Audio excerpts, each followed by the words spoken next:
Kwesi Nkrumah Bwedi.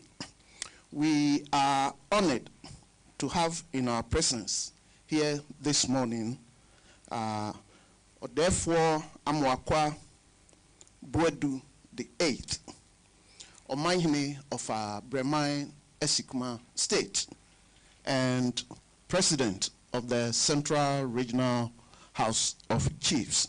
Nana, welcome.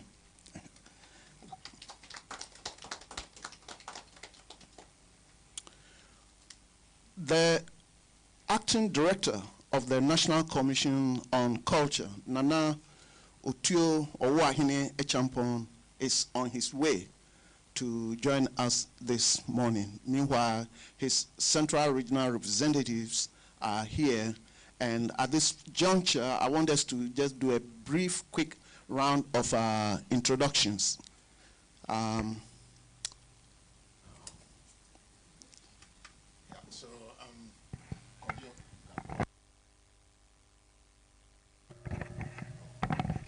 I'm Kojo Gavua. I teach at the University of Ghana, and I chair the Ghana focal team on restitution, and I'm also the principal investigator of the African Cultural Heritage Program. Thank you.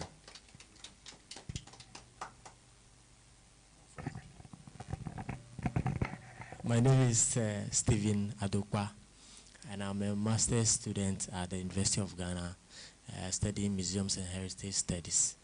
I'm at the tutelage of Professor Kojo Gavua. My name is Primpon Osetitu. I'm affiliated with the University of Cape Coast. I'm very much interested in the restitution of cultural property. I did a Fulbright at Boston University and focused on cultural resource management, and I did research on restitution of Asante cultural objects. So I'm really happy to be part of this meeting. Okay. Good morning. I am Belinda Yabuache from the Center for National Culture. I am the Central Regional Rep for the Executive Director of the National Commission on Culture, together with my boss. Thank you. Thank you. My name is Odiakwesi Sampson, and I'm the Acting Public Relations Officer at the Center for National Culture in Central Region. And I'm here with Belinda, and we are waiting for our boss to join us. Thank you.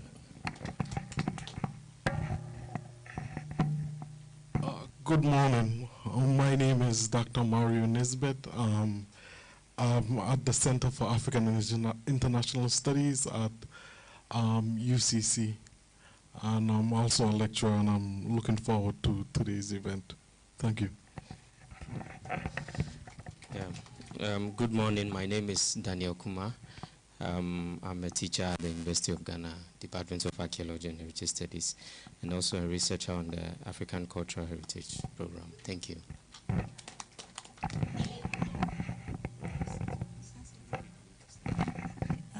Thank you. My name is Obribiado. I'm with the Center for African and International Studies, and my handbag here is Helena Mirabel. Thank you. I am Eva Kwansa from the Center for African and International Studies, UCC. Ebraze Ebusuya Peye Eboko Amwesi Daze, historian Elmina. Thank you. And with that, we will set the ball rolling soon. But just a brief overview of what this meeting is all about. This assembly is a follow-up to last year's Central Regional Stakeholder meeting on restitution at the University of Cape Coast, at the end of which it was resolved to convert the assembly into a movement on African restitution. Now, aware that a successful movement requires a strong intellectual grounding, the goal of this meeting is to deliberate on establishing an African restitution forum to broaden the scope and understanding of restitution as a process beyond the return of expropriated collection of cultural materials and ancestral remains to include social and political restitution and enhance local community agency in building a network of African restitution advocates and activists in partnership with European restitution advocacy groups. Now, we begin our deliberation this morning with opening remarks by Odefo Amwakwa Bedu A. With a strong engineering and business management background and 15 years of chieftaincy experience, Odefo Amwakwa Bedu A brings a wealth of experience to this table. Odefo was installed as paramount chief of Bernan Esikuma State in the central region of Ghana in 2009, a kingdom that dates back to 1635. In 2020, Odefo was elected as the new president of the Central Regional House of Chiefs. Odefo's educational journey started at St. Augustine's College here in Cape Coast. From there, he obtained a mechanical engineering degree from Kwame Nkrumah University of Science and Technology, and proceeded to the University of Ghana Business School, where he obtained executive MBA degree. Odefo did not stop there. His next stop was at the University of Professional Studies in Accra, where Otumfuo de Asantehene has instituted a program on chieftaincy. So Odefo showed up there and obtained a diploma in chieftaincy leadership. Please join me in welcoming Odefo to this function. Thank you.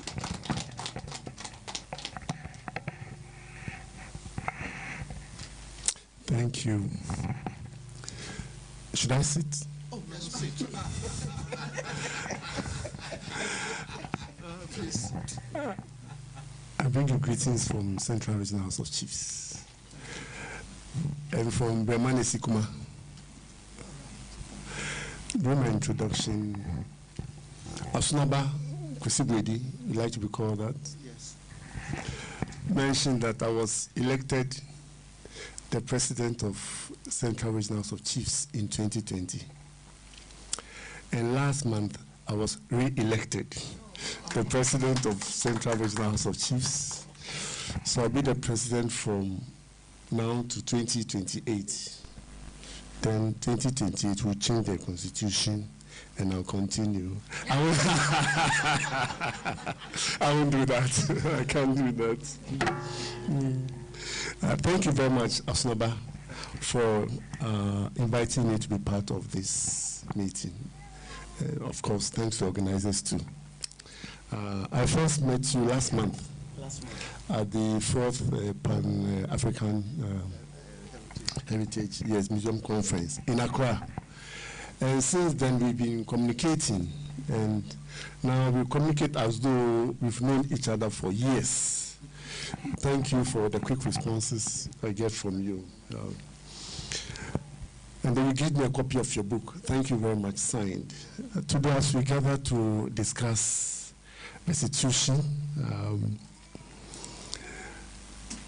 the first thought that comes to my mind is about our first president, Osajifo Dr. Kwame Nkrumah, with his powerful words, Africa must unite or perish. And the concept of restitution, that is of making right what is wrong, stands in the heart of our collective journey towards true Pan-African unity and prosperity. As president of the Central Regional House of Chiefs, I've witnessed the wounds that division within smaller units, as small as families, bring. Sometimes just a misunderstanding within a family is able to cause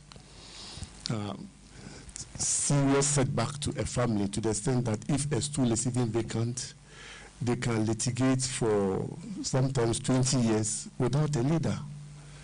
And we know what litigation entails in Ghana.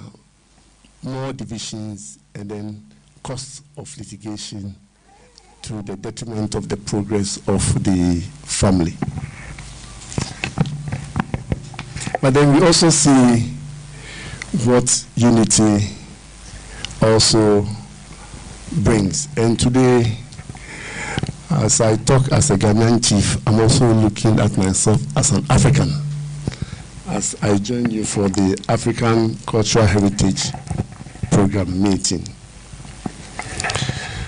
Thomas Sankara Burkina Faso once said, "He who fits you controls you."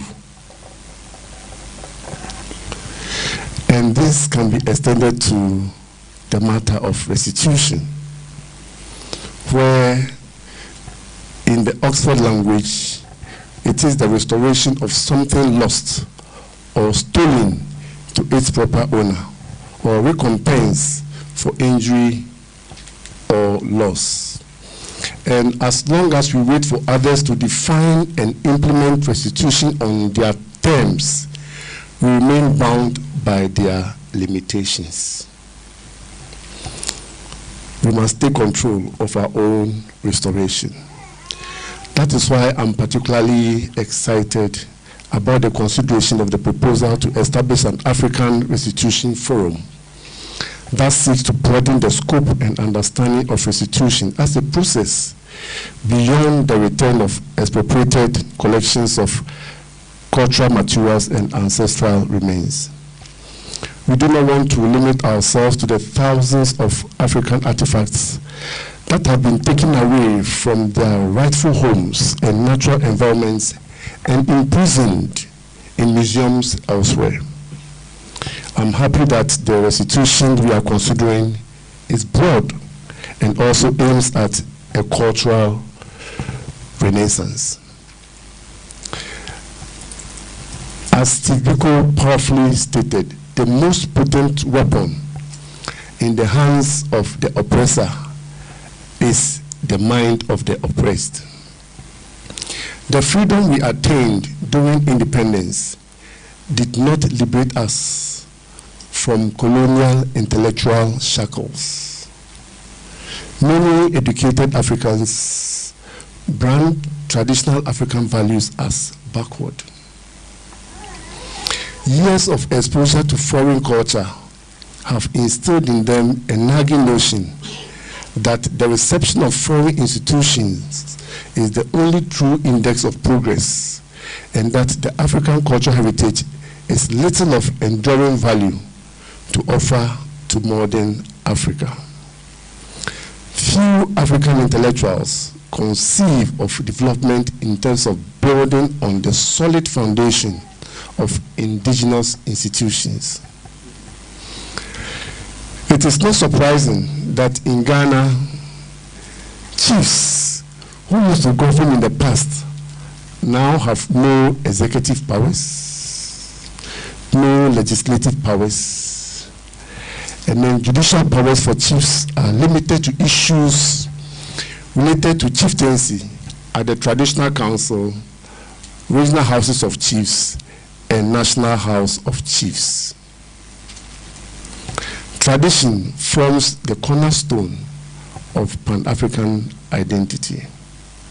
It is through the preservation of cultural practices, languages, rituals, and values that we maintain a sense of continuity with our ancestors and a connection to our heritage. But we do not value what we have. We must do things differently.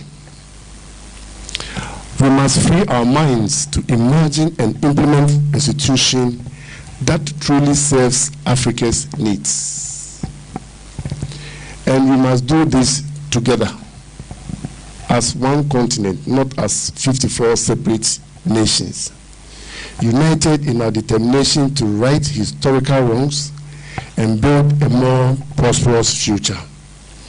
And I'm very certain that our approach to broaden the scope and understanding of restitution will become a model for the world, where the benefits will not be limited to just communities, but to an entire continent. And we can. May our ancestors guide us and protect us, and may God bless us all. Thank you.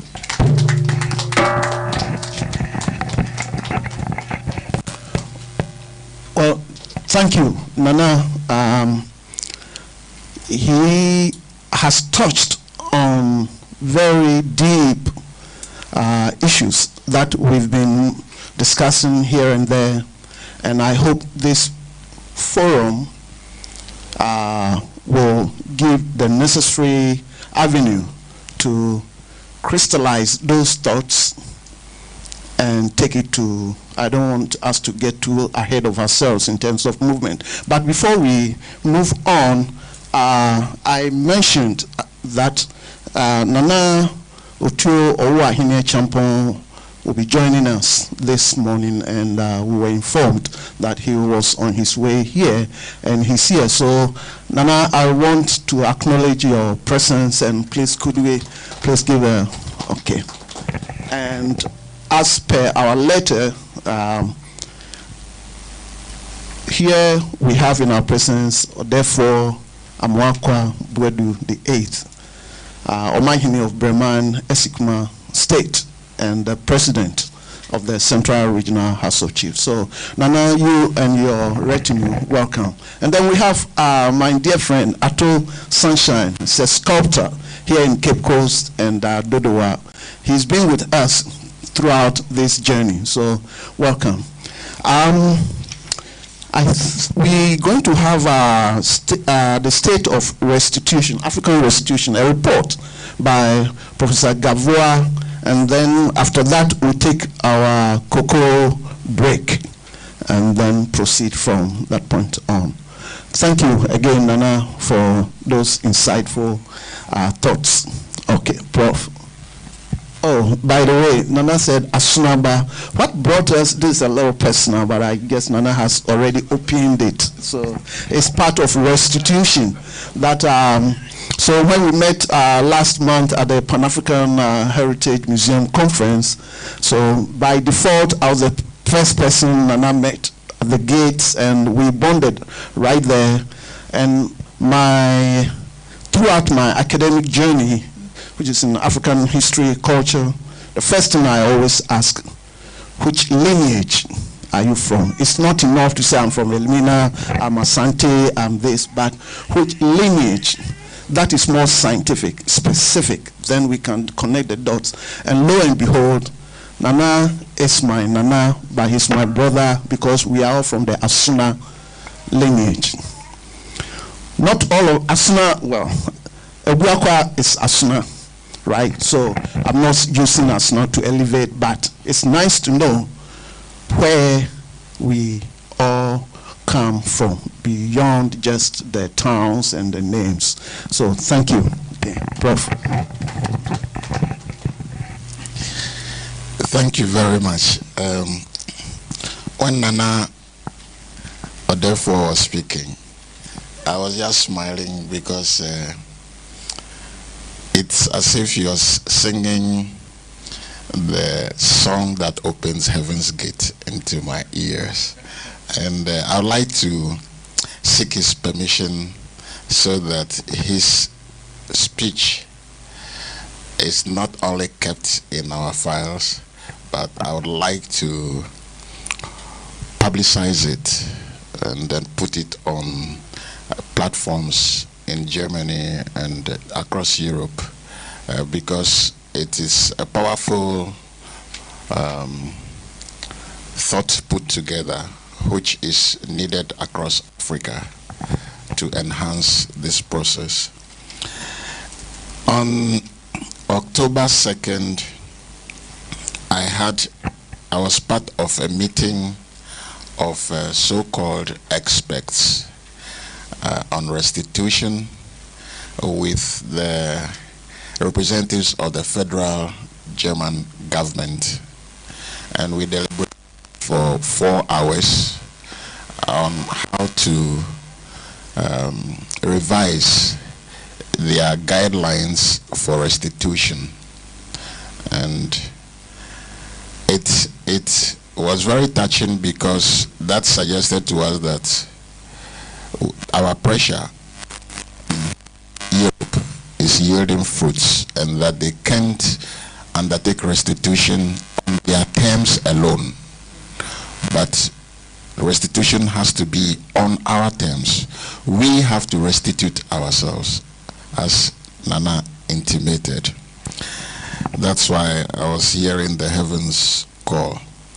Well, I selected those photographs to begin my presentation because these are part of a collection of African spiritually charged items that a missionary called Carl Spies collected from across the sub-region, but mainly in the area that was called German Togoland. He spent 20 years propagating, in quote, the word, and then not knowing, every 3 years you go home with boxes full of collections. We started researching these items last year, and this year we went back for 1 month. Most of them have been kept in the depot. You have to go through about 7 different doors, okay? And the keys to each door resided with a different person before you could have access to these items. And when we went through the documents relevant to this, we realized that it suggested to us that in the 19th century there was a policy across Europe to take us away from our spirituality and then our languages as part of the process or the strategy to command and control us. So after our research in Bremen, we decided we were coming back here. I am not knowledgeable. I cannot connect with the spirits. So we went with practitioners, a priest and then a diviner of African spirituality. And they were connecting to some of this. They were able to determine those which still had energies in them and those which lacked the energies. But we said that to complete such research, there's need for us to come back to show photographs to the practitioners here, see what they can tell us about them, and then also to the general public to understand the kinds of collections they have. In addition to this, they have human body parts, skulls. In 2009, they returned the skull of Nana Bedu Bonso, of a hunter. It's part of what we refer to as incomplete restitution, because that skull, the last time I checked, may be with a medical doctor at 37 Military Hospital. It hasn't arrived in a hunter yet. And the symbolism of that is very significant. So across Africa, we have such stories, similar stories of colonial violence and the material remains that were taken during that period of colonial violence. This particular meeting here, which will culminate in the establishment of an African Restitution Forum, which we are proposing, is significant because this part of our world is where we were initiated into the international community of states. This is where we were linked to Europe. This is the region from where Europe was built. The Portuguese were here for 155 years, led by Azambuja with 500 armed men. It wasn't as if our chiefs, our leaders, were just there and succumbed to them. They were coerced into giving out land. Even where the Elmina St. George's Castle is situated today was a sacred ground of the Anomansa people, taken away forcefully. Beyond that, the amount of gold that was amassed by King Henry II and his agents from Eldina is what was used to transform Lisbon into a metropolis. The exploits of that was what was used to sponsor Christopher Columbus, who came to steady seafaring with the local people at Elmina, and who was helped by some of the local people to cross the Atlantic to the Americas. The same wealth that was generated from this part of the world was used to sponsor Bartholomew Diaz, who was in Elmina before sailing south and claimed he had discovered the Cape of Good Hope and the sea route to India. It was this same sub-region from where many enslaved Africans were forcibly transported to Europe, the Americas, and other parts of the diaspora to generate wealth for Europe through plantation of sugarcane, cotton, and so on, which sugarcane transformed into sugar and brought down to us, and then eventually we had the acquired taste for sugar, and they made a lot of money off us to build Europe. When the Dutch realized how much the Portuguese were making, they decided to fight them off, and they came here and stayed from the early 17th century for 235 years. They were here, and at that time our people were forced to speak Dutch. Today we speak English. The English came not quite 85 years before we gained legal independence, but not total independence. So that is the background. So if we want to restitute, we must begin the process from where it matters, from this place we call the Central Region, where we still have the relics of what was done to us.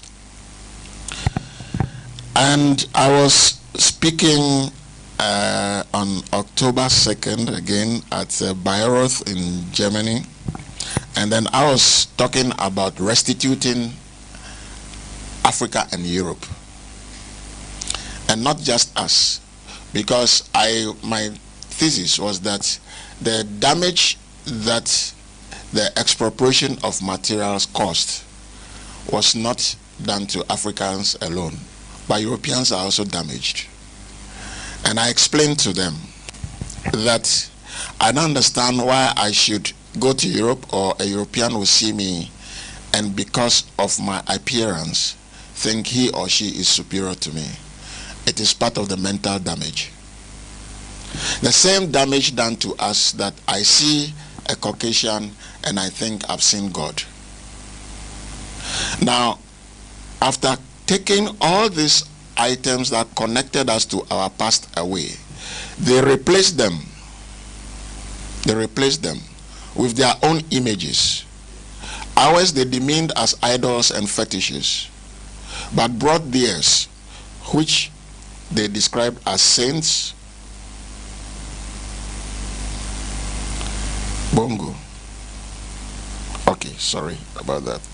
They described as saints, and I mentioned that the mother of Jesus, who is still referred to as a virgin. How can you be a mother and still be a virgin? Okay, and we have imbibed that Virgin Mary. But Virgin Mary had a son called Jesus. Is that not what you've been told? Good. So they replaced all those and then filled in. Bongo, your slide thing is taking me off. Okay. With their value systems and explanations through the school system, through church, through the mass media, including film. And the reason, the consequence is that there is a big gap between our present and our past. And many, particularly our youth today, believe that we should not even refer to our past because it's gone. So on what do we build? I was saying on radio this morning that even when you go to hospital, not until the physician refers to your medical history, the history, he cannot offer you proper treatment. So our history is important. Our past is important. It is a necessary element to our positive transformation as a people. So restitution is necessary. Restitution, as we understand it from our perspective as Africans, goes beyond the return or repatriation of collections, material remains, human body parts, wildlife remains, and so on. And then the intangibles, such as fame. It goes beyond that. It goes beyond that to include healing. How do we heal from what happened to us? The divisions that were caused amongst us, pitching us against one another. We know from their own history that we have been crisscrossing this terrain for centuries. When you talk about Fante, who is Fante? Fante have Ewe blood, they have Ga blood, they have Asante blood. We are all mixed. When you come to my village, it's not on a map, along the Volta Lake called Wusuta. You have the Asen clan there. You have, my mom was called Tewia. Okay, we have Benuyena. People who are of mixed origin. They are there.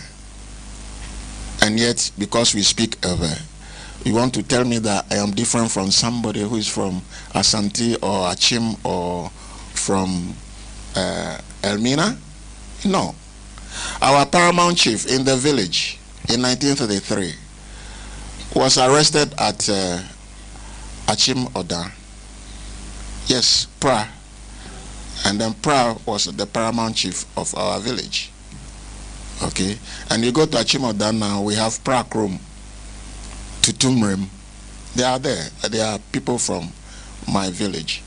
So the language may be different, but the blood remains the same.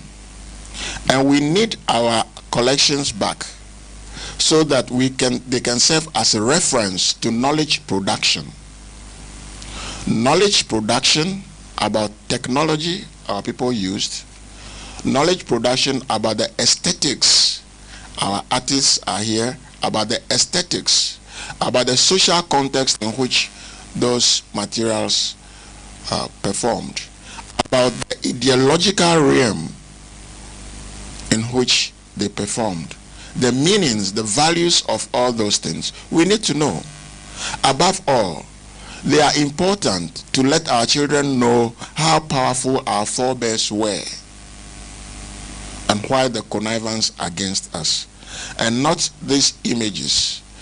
I've been working in Elmina almost 8 to 9 years now, and you ask the children, they talk to you about Moro and Murat. Okay? They don't talk about my forebears. That is wrong, and I think that is a nemesis to our transformation. Now, the damage done, again, I'll quickly go from this to the state of our restitution. It's also in the academy. Those of us who are trained as academics, we pride ourselves when you are a professor, it means your papers have been subjected to peer review where outside. And then they say now you are qualified to be professor and so on and so forth. What are they teaching us? just recycling European values and the damage done to us. I am an anthropologist, and I teach a course called Art History. Okay? What is there? In art history, there is a field called primitive art. Primitive art. And when you go to the books, primitive art refers to material, cultural items that were taken from our world. And they are in the books. So you can see primitive art.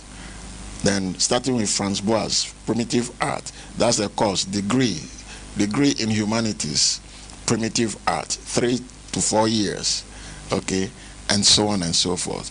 So those are some of the means by which they are brainwashing their children that there are primitive people and they are the civilized. Not to mention what was done earlier through the theories like classical evolutionary theory, that life starts from a very simple state and then gradates to a complex state. So we have civilized, savages, barbarians. And who are the savages and the barbarians? Those of us in the South. Then in the 19th century, they propounded theories like the modernization theory of modernization, which just premises that Europeans have been so rational, they have addressed all their difficulties, and so for any other group of people to become modern, they have to abandon their ways of life and imbibe European values. Then you are supposed to be modernizing. So we bounce it around without even cross-checking the background. Modernization of the city. We want to be modern, which means you want to live like a white man. But my friends, a decorated monkey is still a monkey. You see, there's nothing we can do to become white, whether we bleach or not. Anyway, so those are the things. Now, the state of restitution. Many of the collections that were taken are treated as objects. They have been objectified in the museums. Meanwhile, in our context, they are not objects. They are entities. They are entities because some of them represent the souls of our communities. Like there was one I shown, every community at the outskirts, you see an image which embodies the soul of the community, or middle of town. It will be in the form of a laterite, a rock, or a shrine that houses the soul of the community. So it's not just an artifact or an object. There are some which are the souls of the family. They are there. And they've taken all these things away and objectified them. They have not only objectifying, but even commodifying them and demeaning them. Some of them are composite. A dress is not just a dress like this. It has different materials. And we are, when we talk about our spirituality, we are connected to our environment. All these things derive from the environment. Calabash, cord from special plants, the whisk, they are all from our environment. So we are living with our environment and we are tapping the energies of our environment. They've denied us that. And yet they come back, create warfare like in Congo, and still collect those natural things from the environment like coltan, which they use in the cellular phone and claim they are scientific. And then for that matter, they have to sponsor the wars in the Republic of Congo. We call it the mobile phone war. So, in order to restitute across Africa, as Nana said, we have to work together beyond the geopolitical boundaries which were created in 1884 and beyond some of the administrative regions we have created within those countries.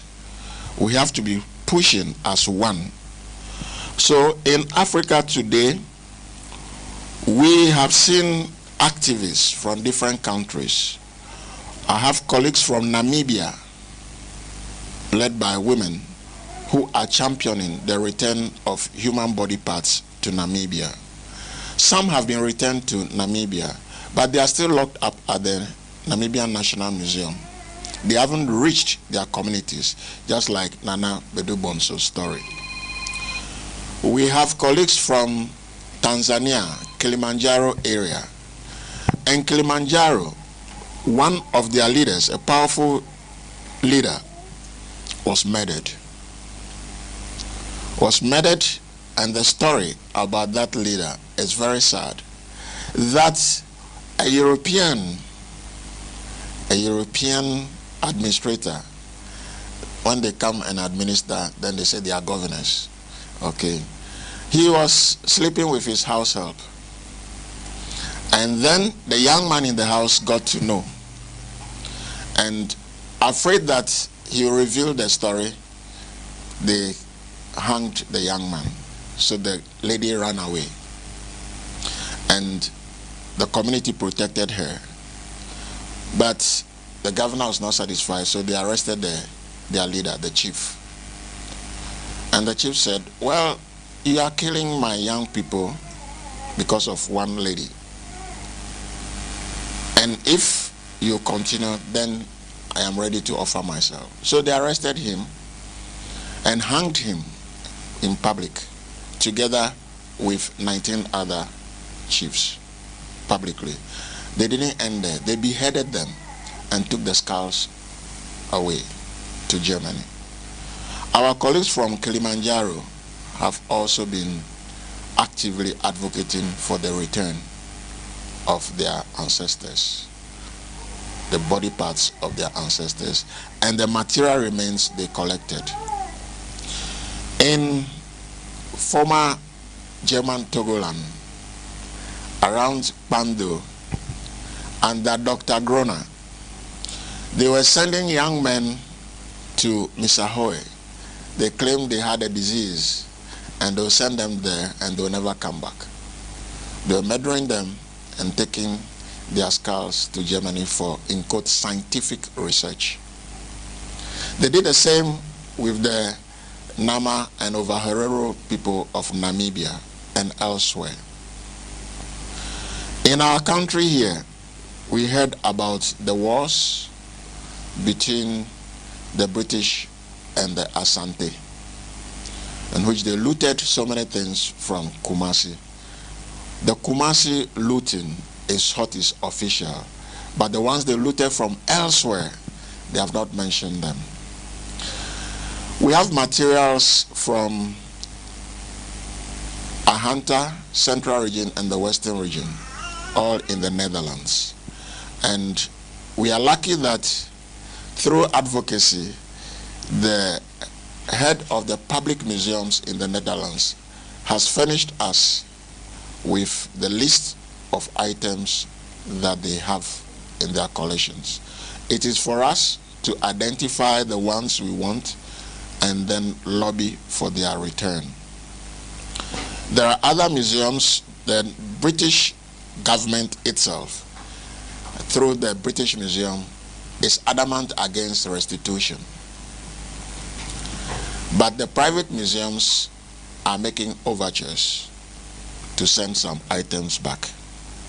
Now, some of them are holding on to these materials as trophy. They see them as trophy of their superiority, of their conquest. So should they release them to us, then it means that they have defeated themselves. And we argue that if you claim you've given us independence, how can you give me independence without the soul of my community, the items with which I live? If I don't receive them, then the independence is not total. So those are the kinds of arguments we are presenting. And we have colleagues from Cameroon as well doing it. Now, in a rush, some items have been sent back to Nigeria, Benin, the Benin bronzes, based on advocacy from activist groups in Germany and elsewhere.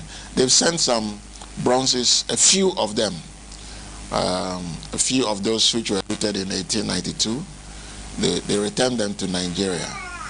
But because there was no consensus building, the items came back amid pomp and pageantry, but has generated controversy.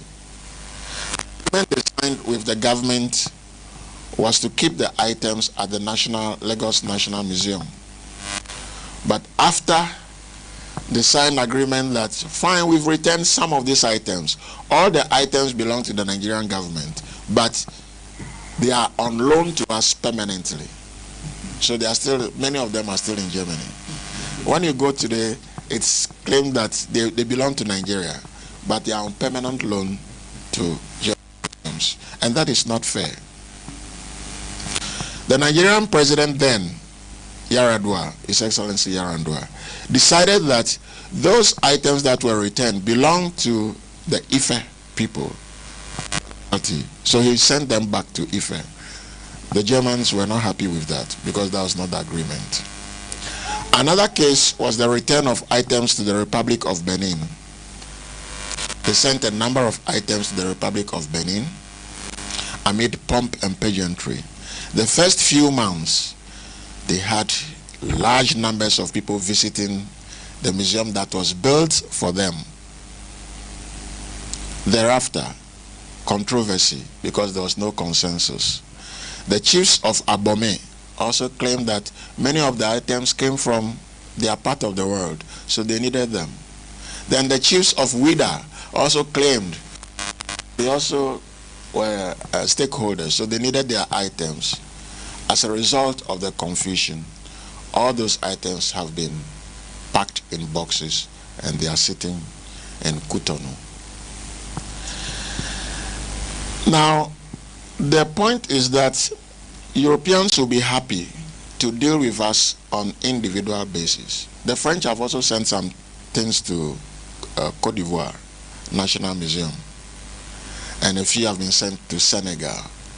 But the moment they start treating us that way, they are just emphasizing the Berlin Conference thing, the divisions that we seek to overcome, the artificial boundaries that we seek to break down. In Africa, those of us spearheading this in Africa today think that we must be working with one voice. In Eastern Africa, they set up a group called Afri Muhiri. They have been working with the African Union Commission on Restitution, but they are isolated. And so the point is for us here to start with what we refer to as African Restitution Forum that will spread and then link up with our colleagues from Eastern Africa and South Africa. I've also been informed that we have so many collections in South Africa from our part of the world, from Ghana. And anytime we are ready, we can address those ones too. So that is where we are. However, before I finalize it, is to say that we say restitution is a process. And we talked about the ultimate goal of restitution: healing, restoration of knowledge, the opportunity to produce knowledge about ourselves, and then building new relationships, because one item is connected to so many people. When I go to Nana Frimpong's shrine at Elmina and I see images of Tigari, Tigari connects not only to Central Region, all the way to northern parts of Ghana. So the one in is a franchise that networks people. In my village, we have a deity called Asiokofi. Asiokofi is in Prestia. Okay, this shows how interconnected our people were before the divisions. So restitution will enable us to heal, to reconnect, to build new relationships that will strengthen us as a people in our bid to transform our world into a better place to live. But how do we do it? It's by consensus building. We have the state level people, first the international level, because necessarily restitution involves bilateral negotiations between countries. Germany would like to sign an agreement with the Ghana government. The British would like to sign with the Ghana government, unless they deliberately want to undermine the authority of the country by bypassing the government and going straight to Asante. Okay? They have to engage in bilateral agreements. So the Attorney General's unit is involved and has to be involved. Ministry of Foreign Affairs has to be involved. The National Commission on Culture, on whose lap we are doing all this, has to be actively involved. The Ministry of Tourism and Culture has to be actively involved in this. We have to go beyond that. The media in particular has to be actively engaged, because they are the ones who disseminate information. So the media are partners in this endeavor, and the security services. Now, the state has got agencies, the museums, they are there. But we say the museum officials are not the only custodians of knowledge when it comes to our materials. We have to rely on local knowledge system, because many of those materials were conserved over generations, across generations, before they were looted. Our forebears knew how to conserve them. Even today, you go to your royal houses, some of the materials there have been conserved across centuries, and they are in our stores until festival occasions when they are exhibited. You go into our shrines, they have their own ways of conserving the items there. So how can you say you are the only scientists? Our people are also scientific. So we should not be afraid of the argument, how are we going to conserve them? Where are we to keep them? We have places to keep them. But we must consult the most important constituency. That's the local communities, the source communities, like here. And it's the essence of such a stakeholder meeting, so we can brainstorm. Should collections come, where do we keep them? How do we use them? I'll cite one or two examples of ideas we've gathered so far and then end it. We had a meeting with the chiefs and people of Peki traditional area, and also at Bando, Akbini traditional area. And their thought was that it doesn't matter where the return collections are kept. They are for the people, for us all. Once it's as a place that if they are spiritual items, annually our priests will go and pay homage and feed them, perform their rites. That will even generate tourism. That would even reconnect people. We will stop being afraid of them and ourselves. It came up at the two different meetings without consultation, without consulting one another. So here, that we are spearheading this wider network. We want to be prepared before we start receiving items from Europe, so we don't fight over them. Somebody will say, these are mine, I want them. Okay, even if they come from your community, maybe a family will say, yeah, this belongs to my family. Then inter-family conflict, inter-community conflict. Then they'll start pointing hands and say, oh, we told you, these Africans, they like fighting among themselves. Forgetting the fact that they caused the confusion amongst us. So that is the state at which we are now with regard to restitution. And the key things we have to do is networking, consensus building, brainstorming as to the lives. What would the lives of the items be like when they come back? And the analogy we draw is, many of us have studied outside or lived outside. When you come back home, that day, there's pomp and pageantry. We'll eat, dine. In my village like this, the Bobobo music will sound. Okay, or the Agbaja music will sound. Everybody will be happy. Hey, hey, hey. Thereafter, what next? What about your life? Okay, you send somebody's child to say, oh, you are former. They don't even mind you. Okay, because there's nothing in your pocket. Okay, so it's the same thing with the materials. When they come back and we don't put them to good use, it's empty. Okay, all the effort will amount to nothingness. So the state is for us, the state we are now is to consult, brainstorm together. And so when we hear that some items are coming, we quickly come back to the Nananum, to the priests, to the artists, to the media, and so on, to think through and say, yes, where do we keep them? How are we going to keep them? How are we going to ensure their sustainability? That is the stage at which we are.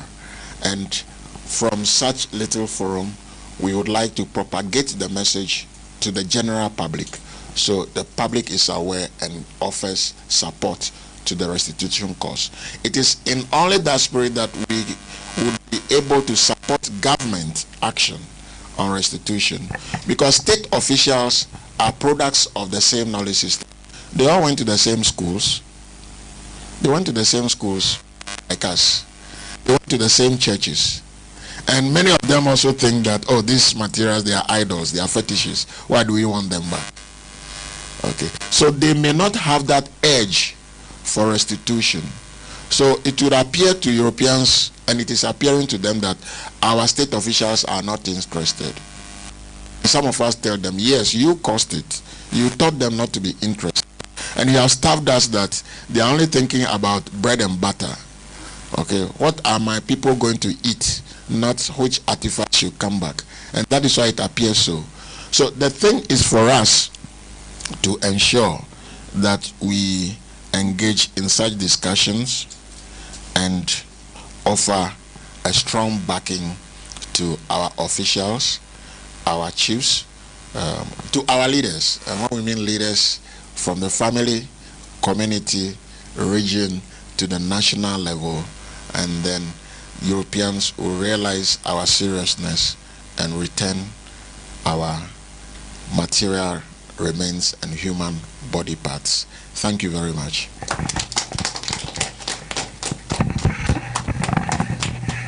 Well, thank you, Kojo. Before we take our cocoa break, we have a few of our colleagues and stakeholders join us when Kojo was speaking. So can I please ask those who just showed up to just introduce themselves to us briefly before we take a 15-20 minute cocoa break.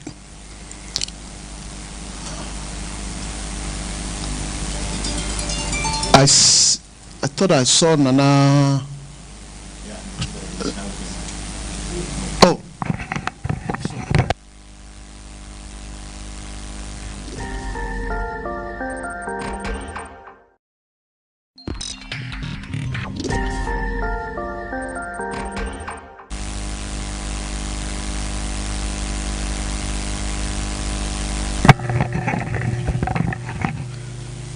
My name is Nana Koko from Focus Priest from Elmina.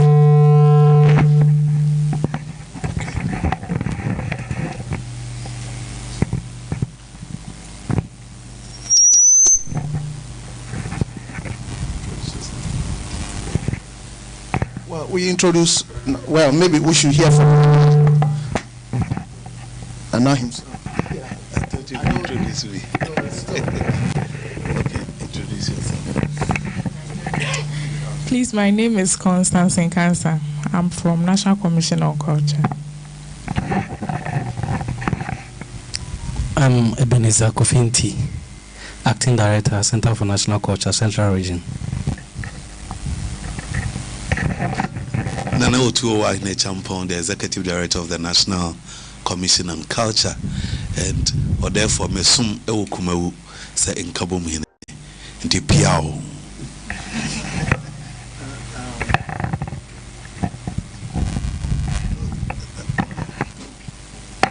For me, Ato Sunshine, I'm a sculptor in Cape Coast. Yo, thank you. And at this juncture, we will take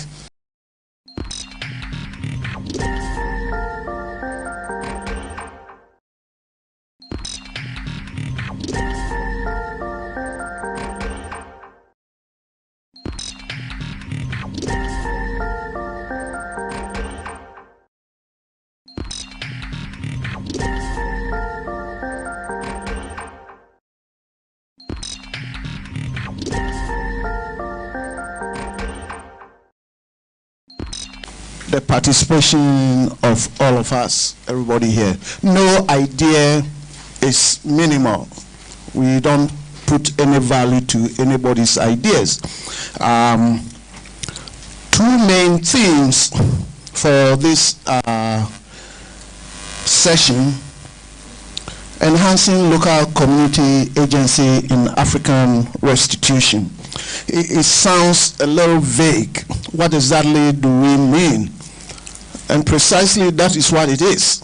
That is why we are here. If we had the answers, we wouldn't be convening here this morning. And then the second one is more technical. How do we establish an African restitution forum as the vehicle for moving forward? So I'm going to declare the conversation open. Oh, okay. Any questions that you may have for now?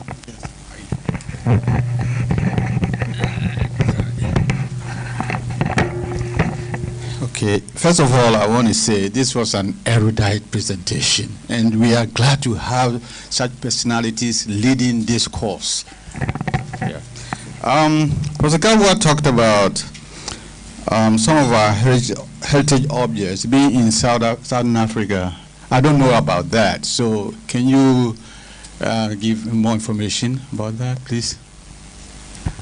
Okay, so last year, they had the Open Society organized a major African restitution conference at the W.B. Du Bois Center in Accra, and then supported by government of Ghana. So it was at that conference that I was approached by one of the delegates from South Africa who claimed that he was in charge of a museum with several material remains from Ghana that were brought there years ago. Some belong to the Dutch period, others the British period. And we know the Dutch and British were operating in Southern Africa. And so he was prepared that he would provide us with the list and then enhance the process of getting those back. Now, the only reason we haven't asked for the list is because we want to complete this kind of process. If they say, okay, we are ready, take the items, where are we going to? And the same thing is happening in some European countries. The activists in Europe, the younger people, they have traveled across Africa now, and many of the young people see that we are also normal human beings like them. So they are beginning to question what their forebears did. So they are putting pressure on the governments to return these things. And some of them, out of frustration, think that, okay, just pack them, send it to them. Okay, whatever they'll do with them, they should do with them. But we are saying, no, wait a minute. it's beyond the return. So you don't just package and throw. That is the only reason why we have not got the list. But we are aware that they are there, and we'll soon get the list and start working on them. Thank you.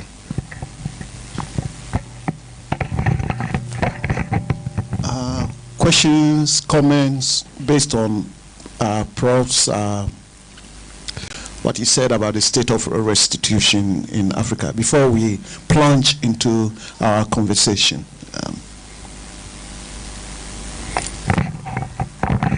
Thank you, Doc. A few weeks ago, we had a delegation from Germany, particularly coming from Catholic Church, JPC, Justice and Peace, which Elmina Dinari, I'm the chairperson here. We had a meeting at the Elmina Castle, and their mission was that we should forget about what happened during the slavery activity and forge ahead how best we can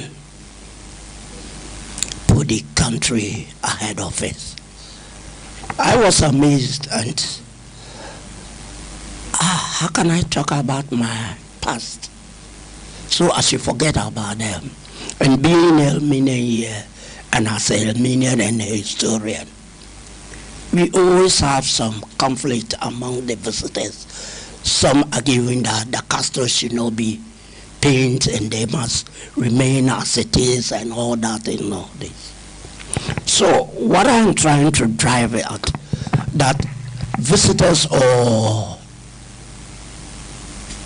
tourists visit Elmina only to hear slavery activities, not talking about the community, about its origin, the tradition, what have you, and several will be called at the castle that some visitors want to do heritage walk or want to do that, and if I have a time, I can engage them and what have you. I do tell the tour operators that you need not to tell the visitor about the castle alone. Each time I engage any of these people into Elmina, they live here with a lot of information which they don't have anything about. They only know about the castle and the slavery activities.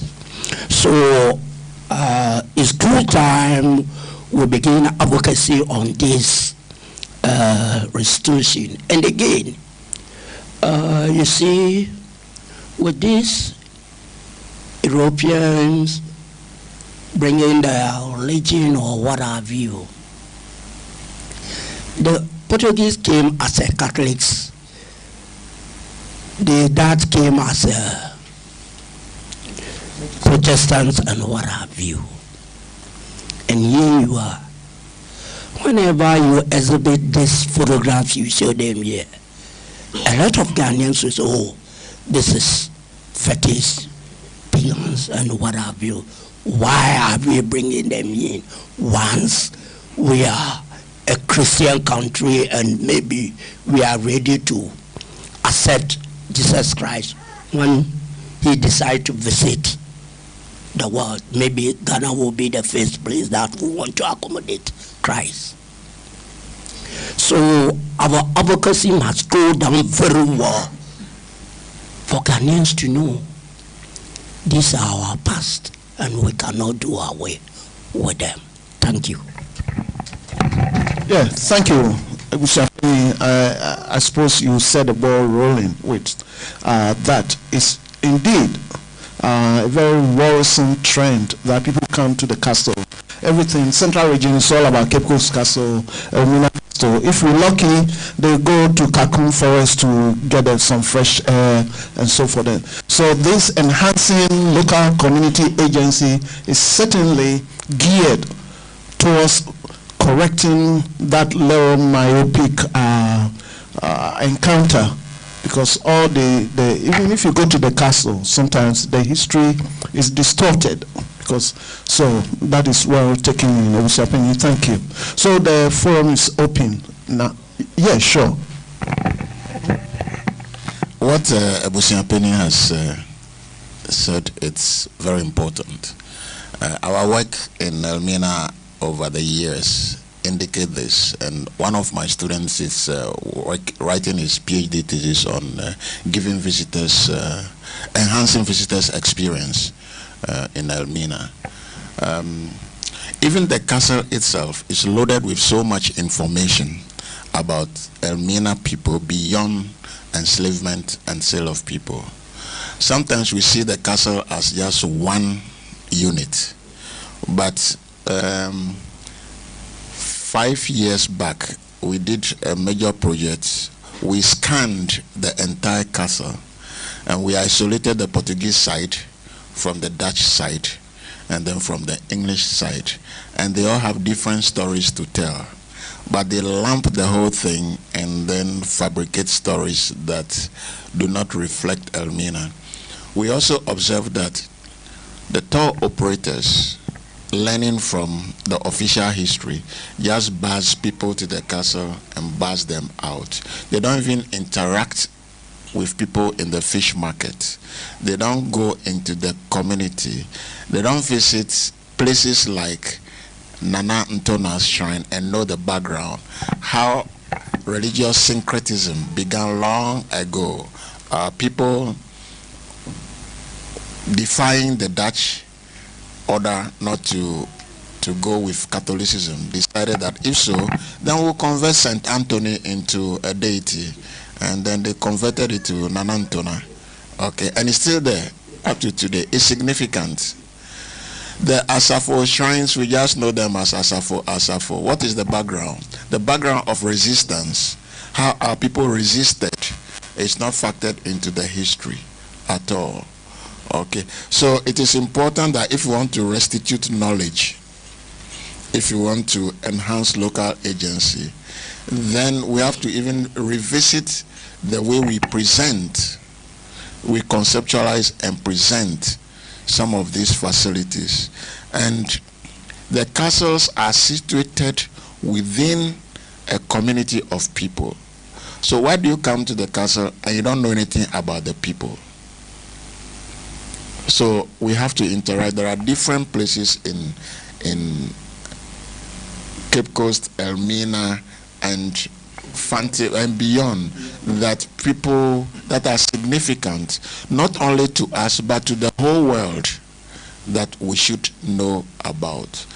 We didn't know that, I didn't know until recently, that the Dutch, after killing Nana Bonsu, Bedu Bonsu, they burnt down all settlements west of Elmina all the way to Ahanta. They burnt down every village. And it is in the process that some Ahanta people left, and they are found in the Volta region today, a place called Avatime, where we have Amejope and Co. Their oral history tells us that they came from Ahanta.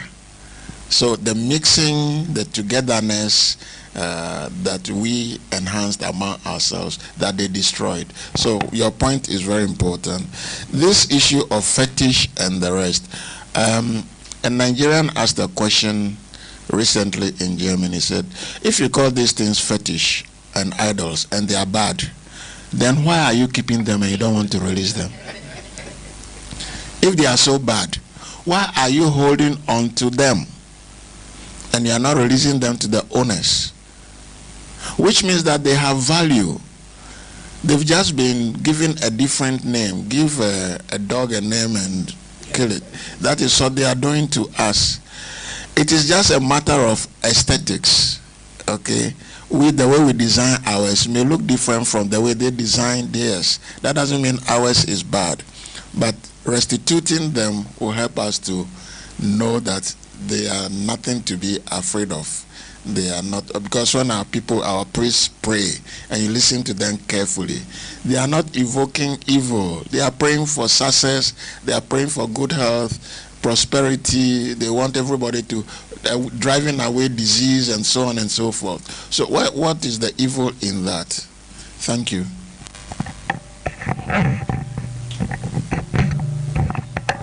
Thank you very much.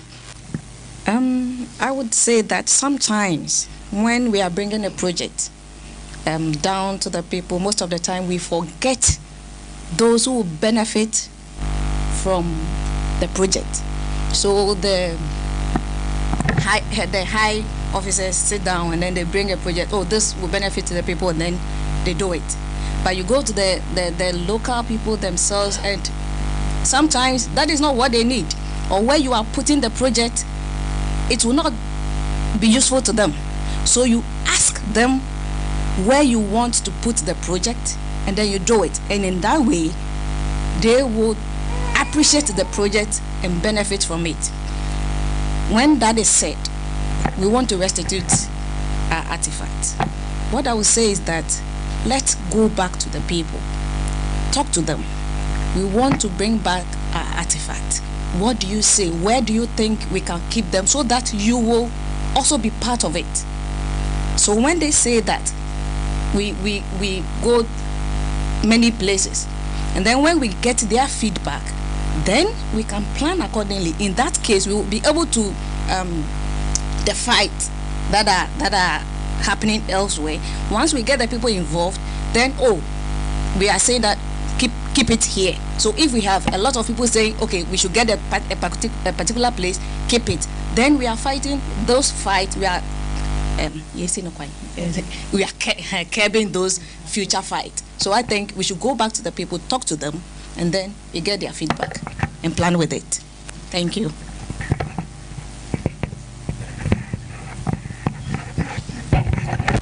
Okay, thank you very much. Mine is to do with cultural intelligence.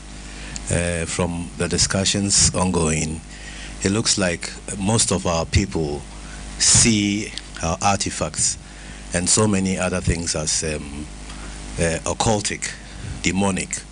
So my question is, how culturally intelligent are we so that we can even appreciate this restitution process and also appreciate the kind of things that are coming back? Thank you.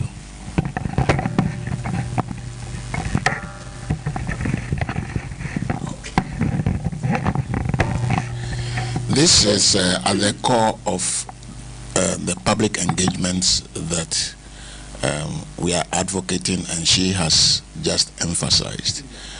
Eva has just emphasized. I said I liked her dress this morning, and yeah, but I didn't know she was Adam's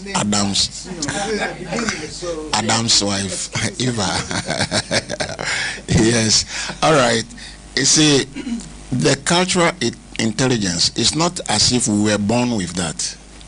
Culture is always acquired and is learned, and we were conditioned as such, trained to demean ourselves. Okay, trained to demean ourselves in different ways. That is why we say Obibini black man. And musicians sing with it with pride, as if it's something good. So what she has emphasized right now is that we go back to the people with this knowledge system and then learn from them. And that is the approach some of us are adopting in the academy today, that the knowledge is not limited to the academy. You are a professor. What do you know? You've written exams, and then you studied, and then you pass that exam. And then they promote you, you write a paper, and most of those papers are even locked in the closet. People don't know about it. Okay, but there's knowledge out there amongst our people. Local knowledge bearers are there, knowledge holders are there who can inform us. So before we can move on with restitution, it is about going back to the people. We engage in media encounters, and it's not just workshops like this, but we are going on air and let people contribute, let the message be out there, let the people discuss it. The more they discuss it, the more we'll begin to acquire that intelligence about who we are and stop being afraid of our world and our properties. Because like I said, if they were that bad, why are some people collecting and keeping them up to today? We should know that they are important. If they are important to them, they are most important to us. But it's about re-educating ourselves. And this is the time to retell our own story, to present ourselves. And the education process is not limited to the classroom alone. It's out there in the public, such interactions with our people, learning, showing them. There were some slides that I didn't show for lack of time. Recently, we were out there. I was with my students and other colleagues, and we're visiting communities and shrines. And then we were showing this, and then we were showing pictures. One place, we had a big screen, and we showed the photos, and then we wanted to see the people's reaction. And you should see children asking questions, and some contribute. There was a priest there. They showed a particular image. The priest said he didn't know what it was. But there was a young lady, about 18 years, who knew exactly what it was and educated all of us. Everybody had to clap for her. And then after educating us, another one started singing a song that was related to that particular material. And all of them started singing the song. Okay, so it brought everybody's mind to it that, oh, so this thing is there. Why didn't we know about it? But it took that young lady to educate us. Thank you.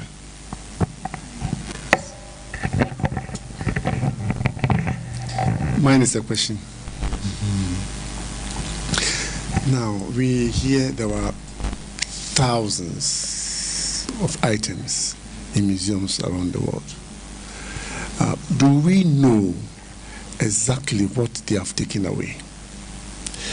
If they so decide to keep the most expensive ones and then release the items to us in batches, are we able to challenge them that we know you've taken A, B, C, and these are the things we expect from you? How do we check inventory?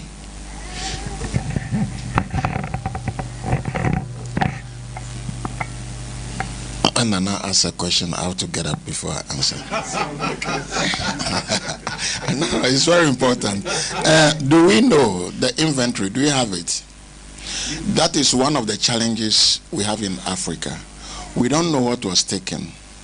We don't know the volume of what was taken, because they were taken by different groups of people.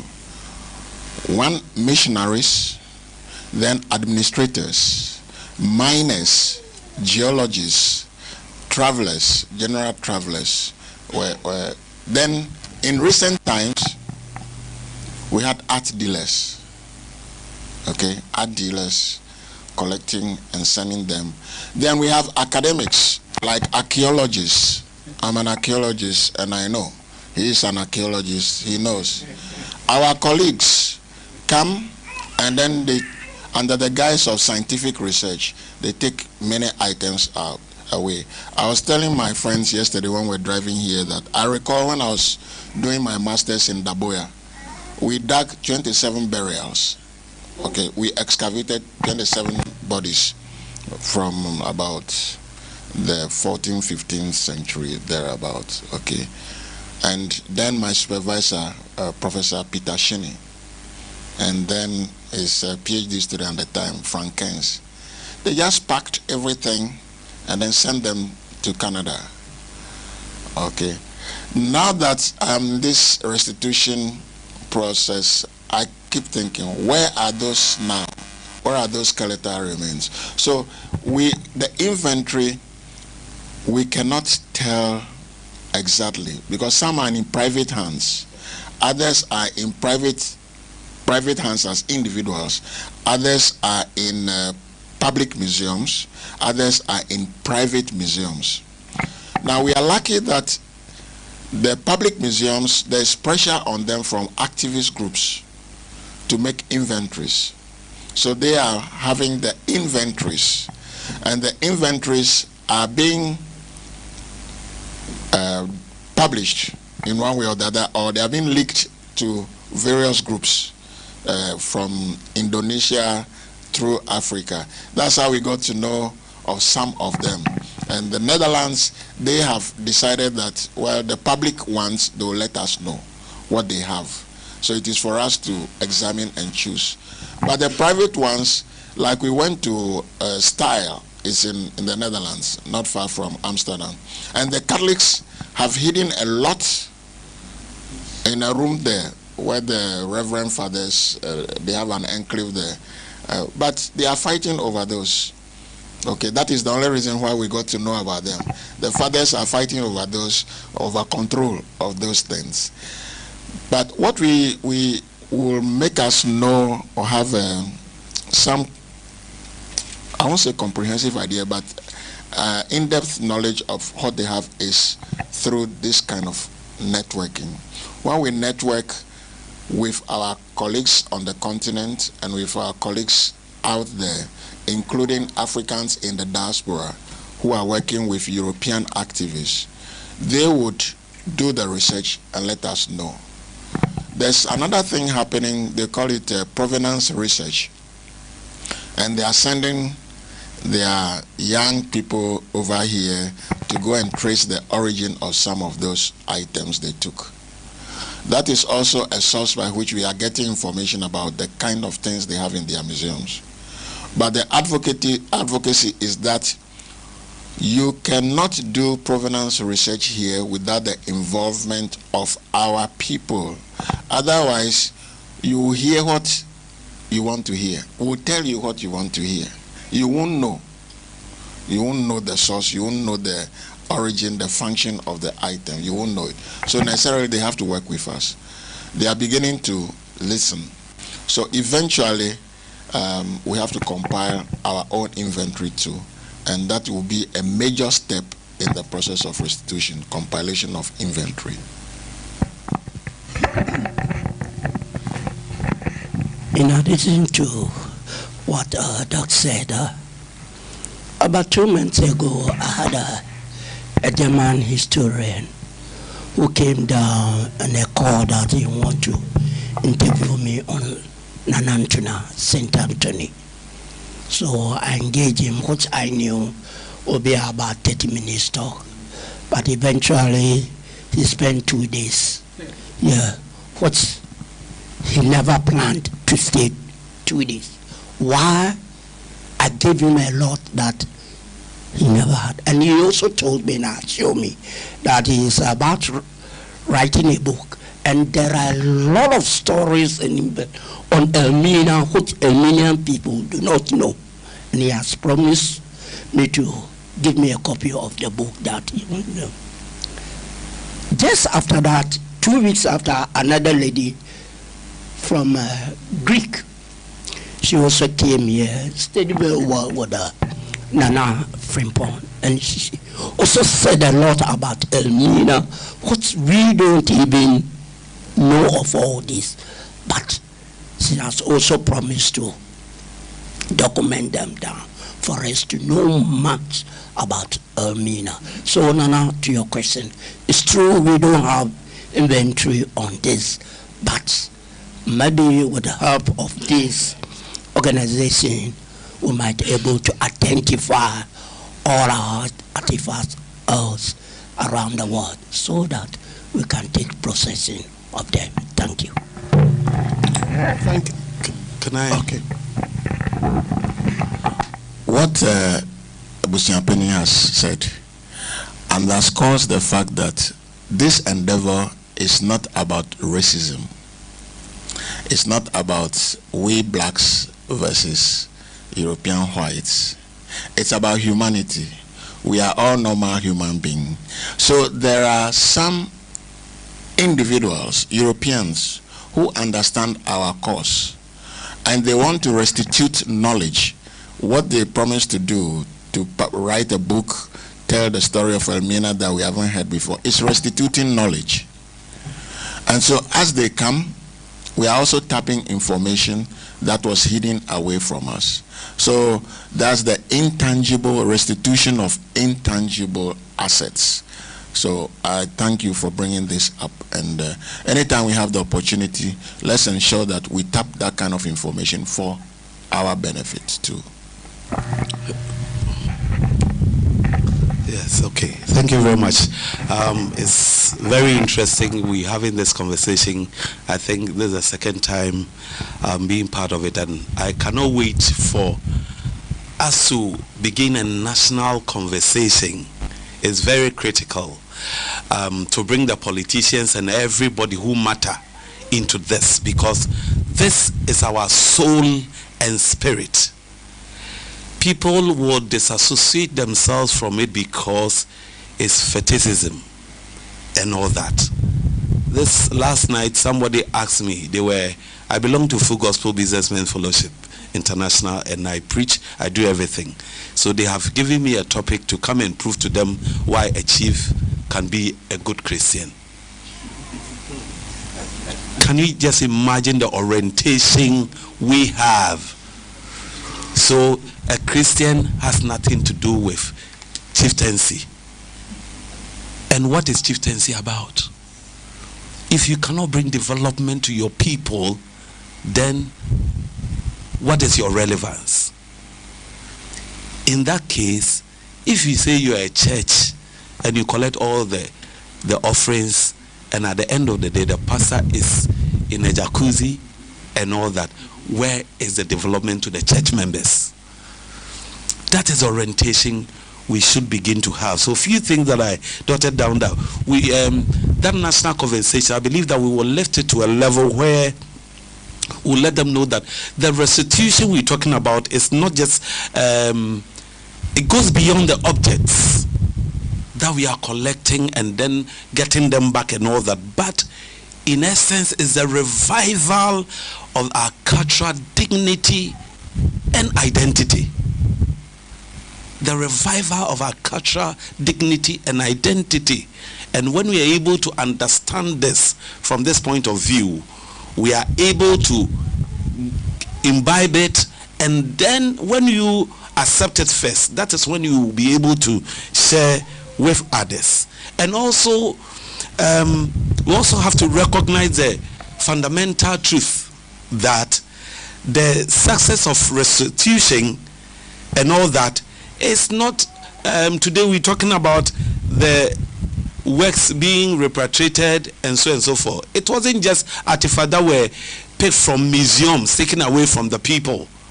Not just that, but they are expressions of specific cultural groups and communities. Their spiritual lineage. That's what we're talking about.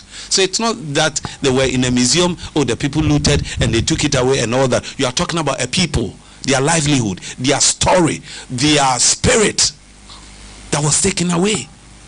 So this national conversation in every context, if you're able to structure it well, will help us to reorient our people. And then when Nana was speaking early on, mentioned that tradition forms the cornerstone of Pan-Africanism. That's a powerful statement. So talk about Pan-Africanism and all that. Without tradition, we're talking about tradition, the restitution, the objects and all that. They have history, they have story and all that. I must really also laud the idea of the establishment of the African Restitution Forum. I wish that it's open yesterday, and then we can push it. And the National Commission on Culture will be in place to support it right from day one to the end, because I believe that the least we can do, we cannot do everything. We are the least budgeted for, because the understanding of our culture is skewed. Therefore, National Commission on Culture, they will really budget for something else. I don't want to mention names, but then budgeting for an institution like that will pursue the cultural life of Ghanaians from a holistic perspective is not there. But I believe that institutions and spaces like what we're doing, you are working for us, so to speak, in quotes. So what we should be doing is what my big brothers and the key personalities are here that they have gathered and have initiated. So we are throwing our solid weight behind it, and I would really love to see this African Restitution Forum established. Prof mentioned language may be different, but the blood remains the same. I love that. I love that.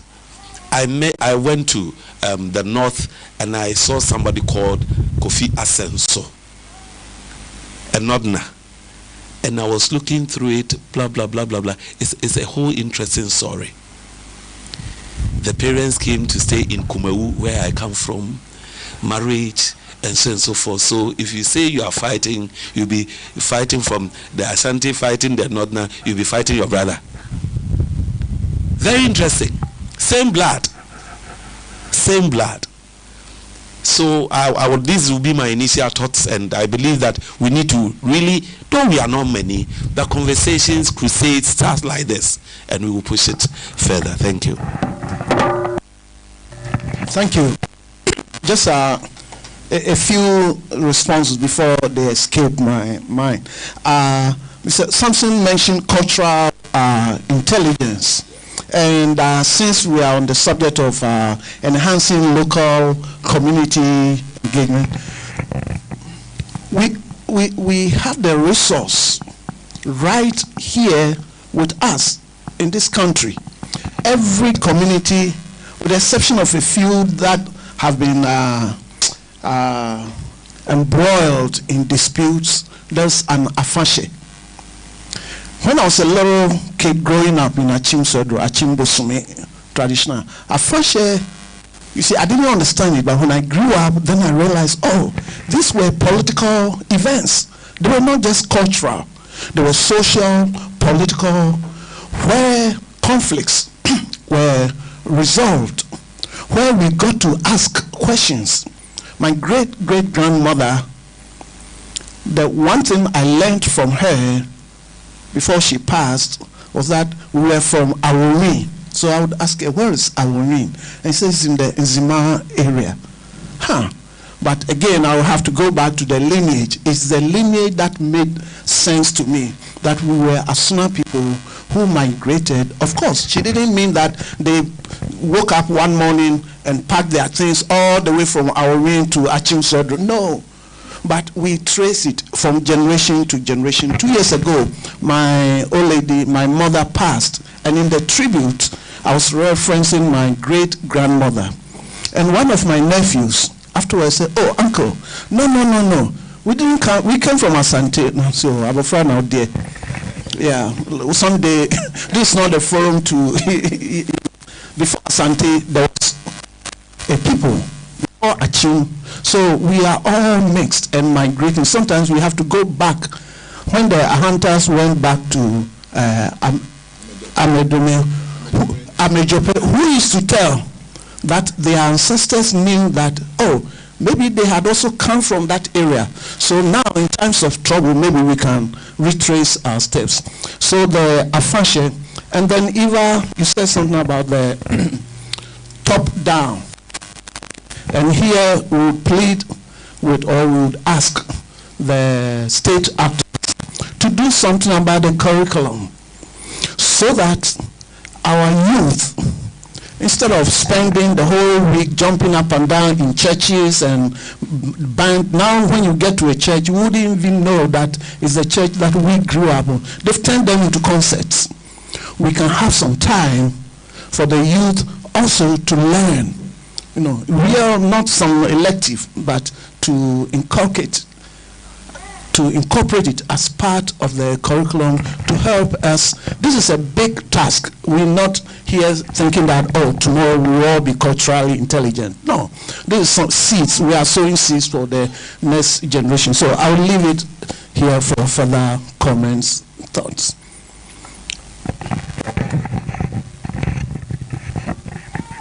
Yeah, thank you very much. The attitude of Ghanaians, the youth, Christians, to our culture.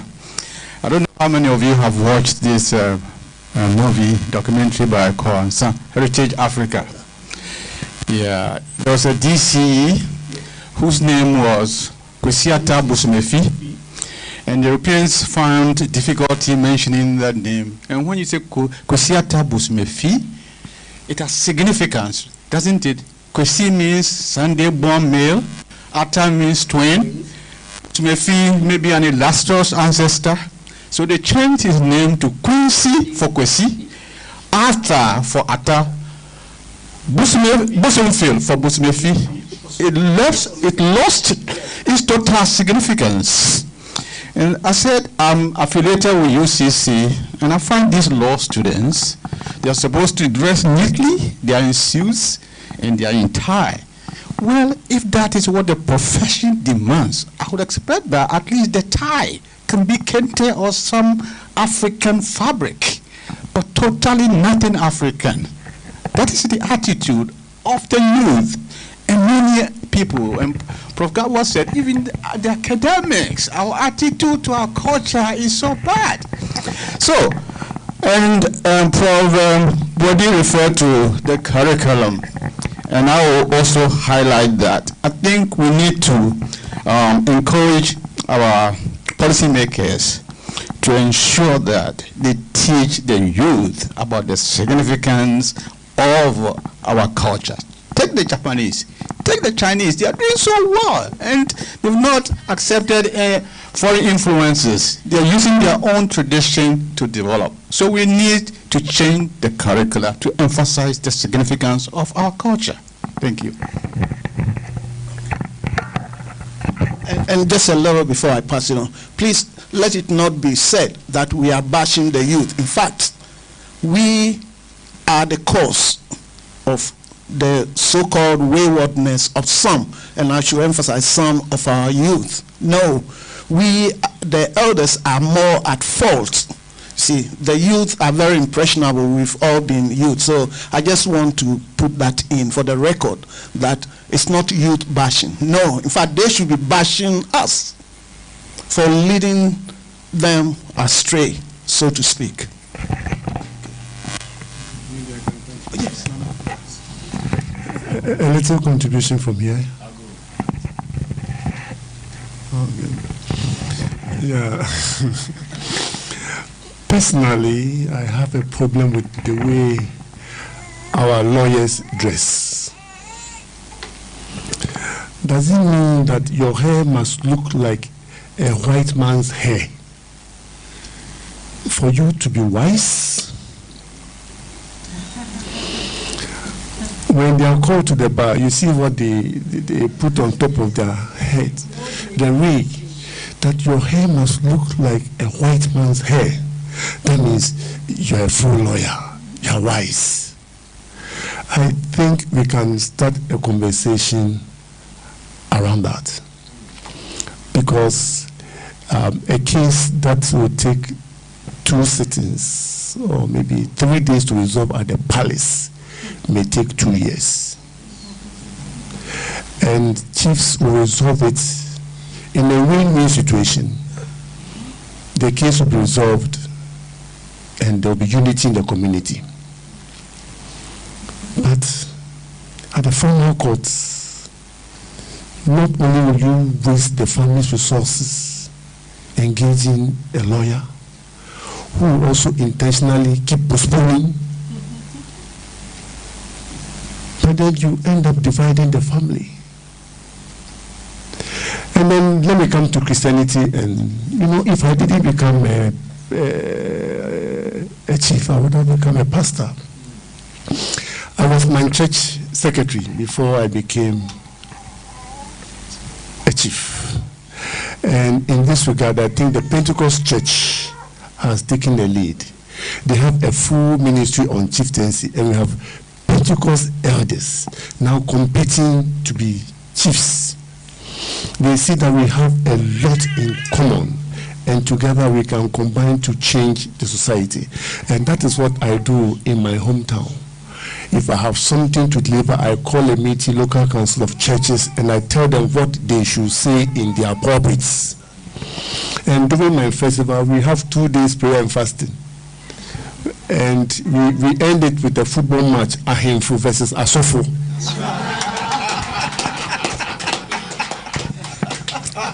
And very often, I'm in the post.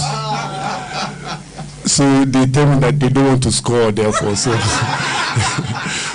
we always win. Yes, but I think Asofo and Ahimfu, they can combine. A Christian can be a chief, and that will even be better, bringing the Christians on board to help bring development in the community. Yeah. A quick addition to some of these conversations. They are so interesting. When we met Prof. Gavwa, he knows that we can go on and on and on and on. You see, like Nana indicated, I'm a Pentecost elder and even been ordained elsewhere as a freelance apostle. And in full gospel, I'm all over. And I'm doing my traditional role in Kumawu. I go and Nikosum Ewu Kumawu and all that. So when I stand in the pulpit, community, we respect and revere chiefs. And yedibuoma asofo. So me asofo hene. Then meka wunti. So I have even the advantage in talking to people about Christ, and that the Christ did good. So you cannot stay in that community and be smoking all over and be lazing about. That is how it has to reflect, not just going to church and give the tithe and all that. We need to build a community library. What is a church person doing in that? Beyond the mission house we are building. That should be the orientation. So we will continue. Now, one crusade, I'm just dropping it, Prof. I'll come to you for you to help. Now, how we bury our dead, somebody dies, the funeral. If the person, the last one I attended, the person I learned was a musician, so they have placed a mic there, and the body is standing there like this. Hey, Abususem, the body is standing like this. One was seated because he was a driver and steering wheel, and like this. Where did we get all this from? The way we want the dead to be laid peacefully, or your football and so that is one research, Prof, I want to go into. So we'll come and I'm just saying this to tickle our mind, to open our eyes to see certain things that we are adulterating it, and modernism and insiatraso is not helping us. Thank you. Thank you very much. I just want to add a very short one. In respect of the bottom-down approach and top-bottom approach, I'm just also concerned about the financial willingness of the top people to contribute. You know, all of these things goes with so much financial input, and if they are not very willing, then they will also not be very committed. So what are we going to do about it? We should consider that as well. Thank you. Okay. I just want to make a few remarks with regards to what Nana said. With regards to when we talk about the lawyers, for example, the way lawyers dress, are the head of these institutions willing to bring a change? I mean, because if you have a law student who is coming into the institution or the whole law, and then you enforce that they should dress like the way 17th century British lawyers dress, okay, so are the people at the top, those at the Ghana Law School, are they willing to cause a change? Okay, back to the point, even in the academia, you have some professors and some academics that feel that there are certain courses that are more important than others. All right, so they feel that if you are doing history, you are doing archaeology, or some other related course in the humanities, then your relevance is not like somebody doing economics or, okay, politics, political science, for example. Yet, what have they done to our economy? Politically, have they been able to unite us? That's one of the questions we ask. And then also, with regards to what Nana also said, we are not allowing the dead to rest in peace, right? You say rest in peace, but we are not allowing them to rest in peace. And when you look at the sort of trauma you put the dead through to make it stand, for example, you'd have to put an iron bar, okay, from the bottom for it to stand because the person is dead. You're actually traumatizing, or you're actually not making the dead person rest. So I think these are conversations we really need to have. Thank you so much.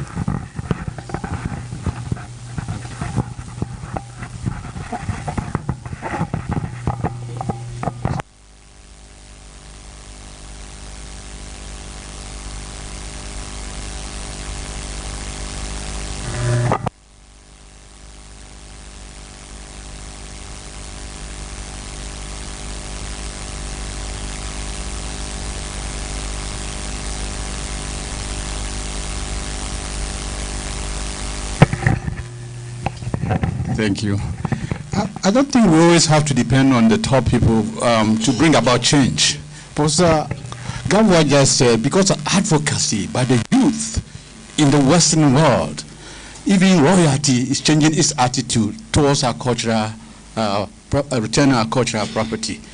And let me tell you this story about Commonwealth Hall. Years back, when students were going to the dining hall, they had to put on the academic gown, academic pomposity to go and eat. So it got to a point, they said, what kind of thing is this? We live in our country, this hot, warm country. When we're going to eat, we have to put on the academic gown. They decided to ban them. They did that. And from that time, students can go eat without wearing the academic gown. So the change will have to come from the bottom. And when the change comes from there, there's nothing you can do. Look at what happened in Kenya. We don't have to wait for the top people to bring about the change. We can bring about the change. We can bring about a revolution from below. Thank you. Anyway, we are on the same page. Change can come from the top and it can come from below, depending on the level of understanding. In recent times, see, things happen, and I see it from the cultural perspective.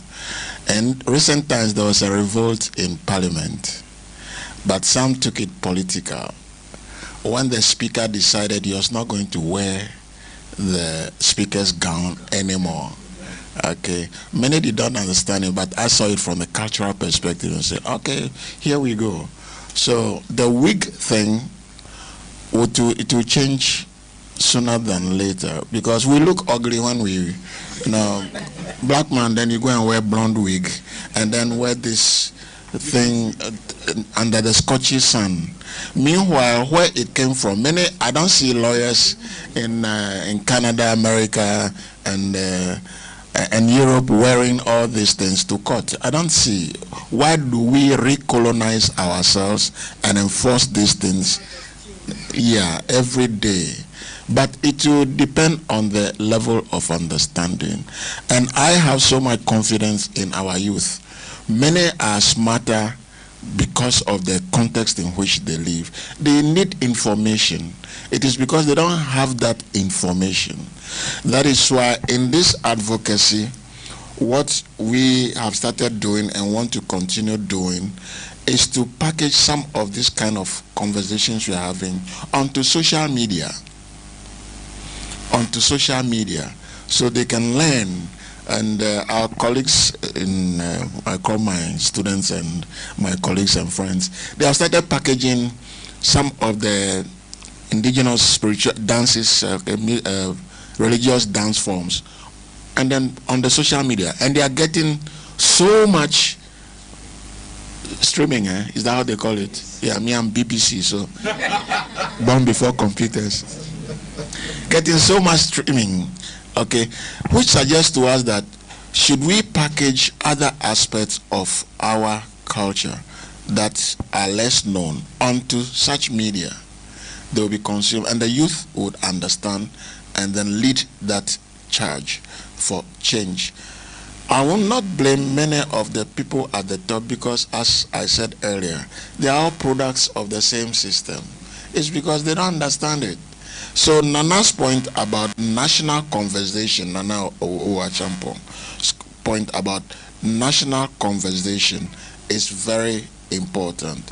And I want to inform that after this deliberation in the central region, this is where we started last year, and then we're having the second. We would have the first in the Volta Regional Capital on the 14th of November.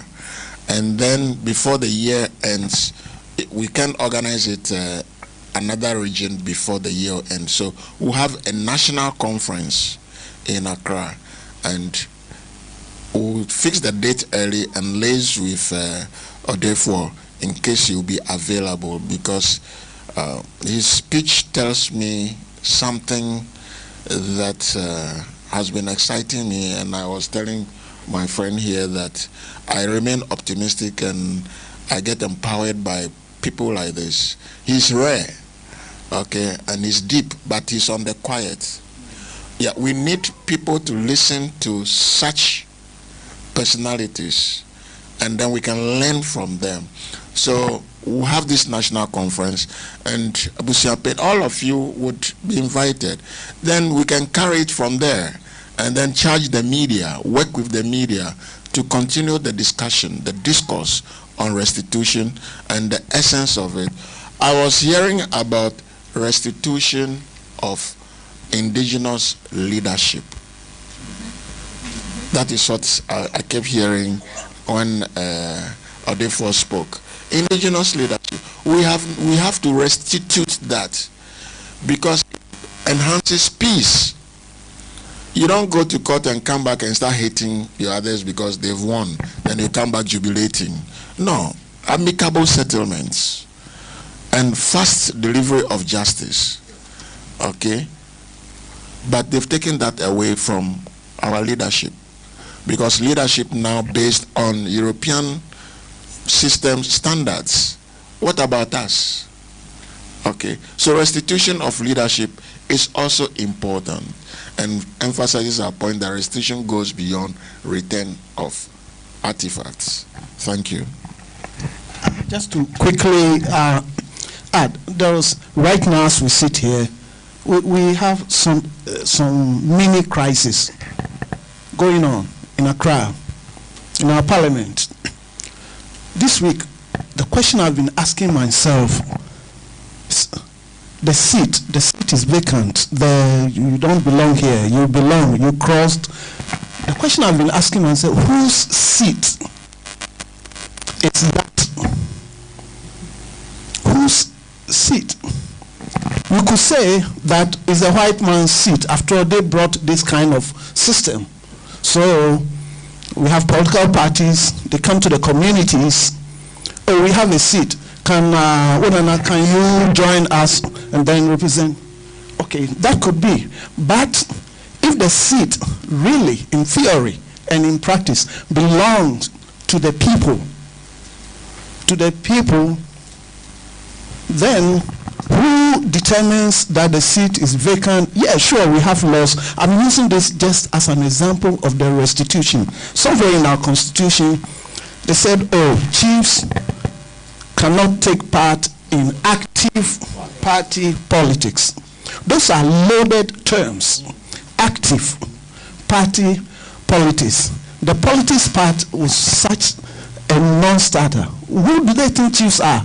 They are our politicians. Before the white man came and colonized us, they are more legitimate. What these politicians are doing to us, what they are doing to us. Look at our sacred rivers. When we were young, you couldn't go to Achimso or Kosiko. Fridays, you don't go there. They think it's something. No, it's conservation. Let it rest. Can they, if they were chiefs, can they do it to their traditional state? No way. There will be civil wars all over the country.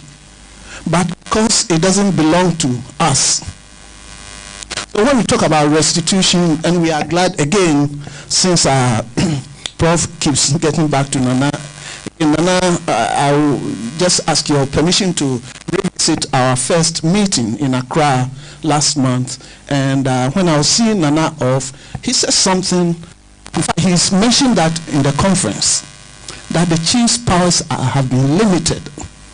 And so when I was seeing Nana off, I said, Nana, I beg to differ. You have a lot of power, but it's not being organized. It's not being coordinated. And Nana says, Nana goes beyond Ghana. It says Africa. We need to restitute. We need to think big. But before we can do that, we need these artifacts, the materials that will lead us to the spiritual, to the ideas behind them. Let me stop here for others. 30 minutes, so let's keep going. One day, I wish one day, when they are swearing these politicians as a president in Ghana, they will swear them with our ancestors, not by Bible, because they use Bible to steal. But when they swear with our gods, they can never lie to no Ghanaian, no one on this nation, because our gods are really, really true way of us to worship them. You can put your thing here and leave it. Go and come, you come and beat it again. But with the Bible, oh, God will do it. God will protect you. Oh, forget it. They build a castle. They are praying on top of you. And the people are under them. So who are they? Are they wicked or they are nice to us? So we should think about these politicians, how they always cooperate with us. Thank you. Thank you. We, at the beginning of this roundtable discussion, we said we have two themes: enhancing local community agency. I think we've touched on it quite a bit. The second part, towards an African restitution forum, we want to, we still have about 45 minutes, dwell on that. What do we mean? How do we go about setting up an African restitution forum? We don't want anything top down, like Prof will come here and say, okay, this is what we're going to do. No, it doesn't work like that, because we want to be all active agents in conceptualizing and making it real. How do we go about establishing an African restitution forum? What are some of the challenges, financial and otherwise, that we would face? Thank you.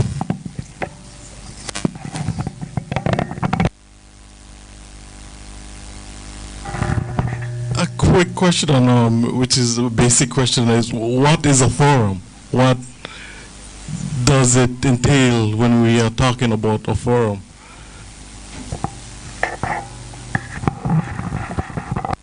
Okay, the forum, this could be like a nucleus or an example of the type of forum we are thinking about.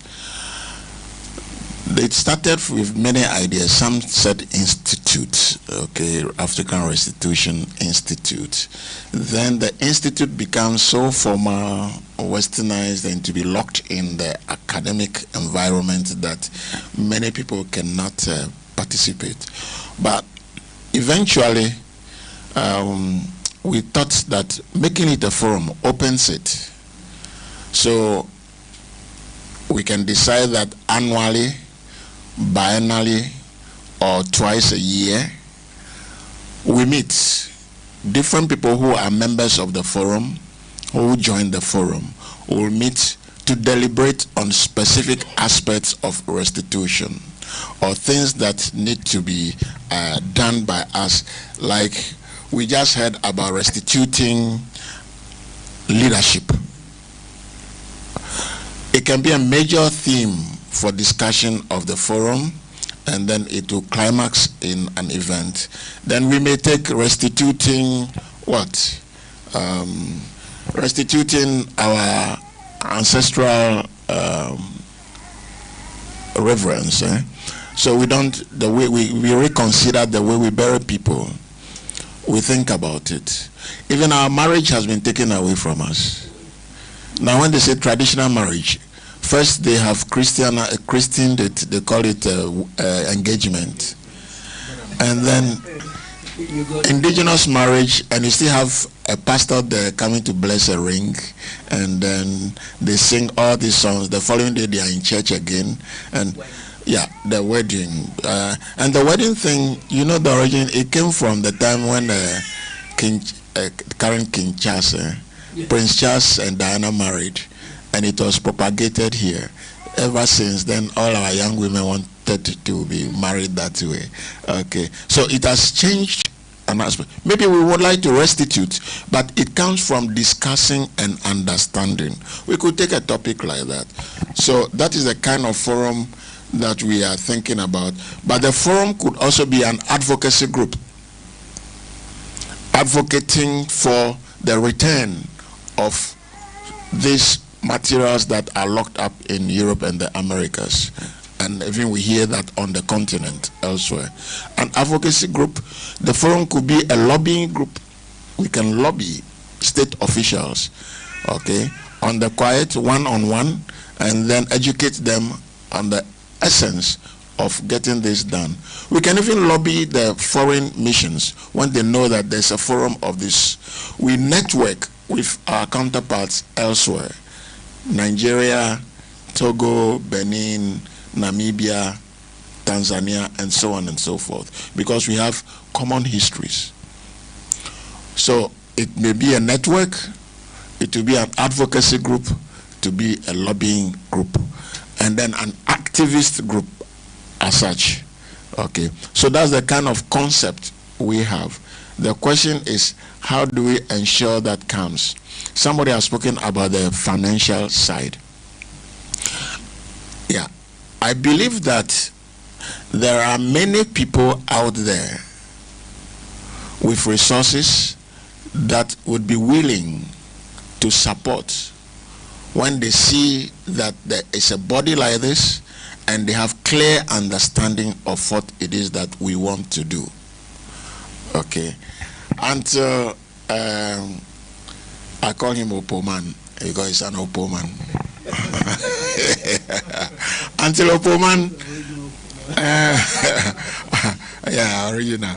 Until he mentioned and spoke to me about the Tvucc, and today I'm meeting. I didn't know that there were people like this.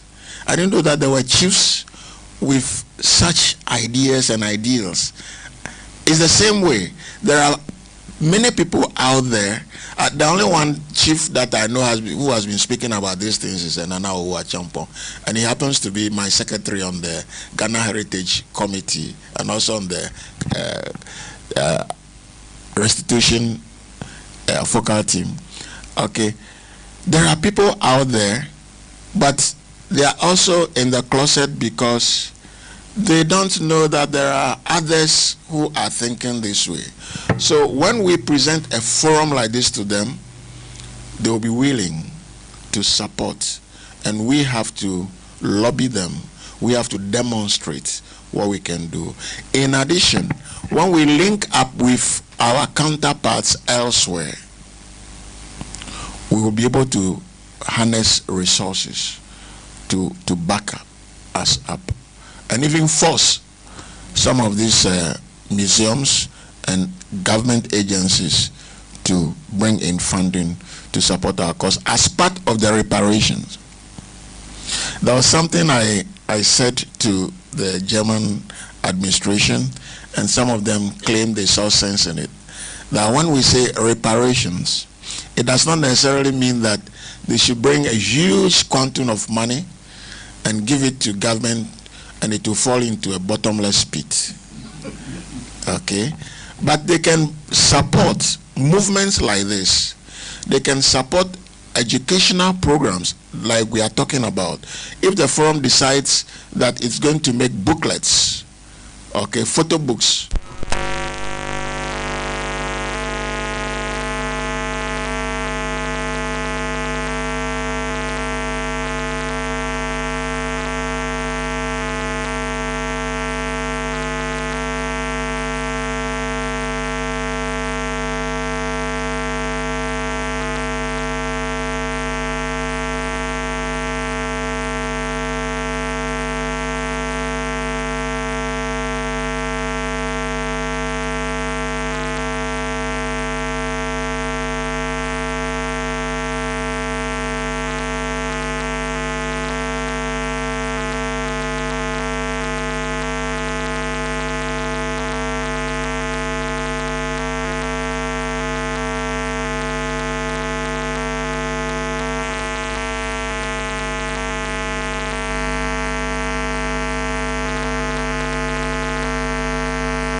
it's true.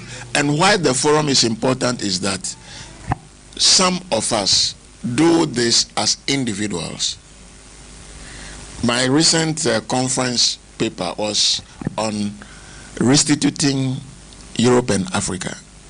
And I explained to them why they need restitution.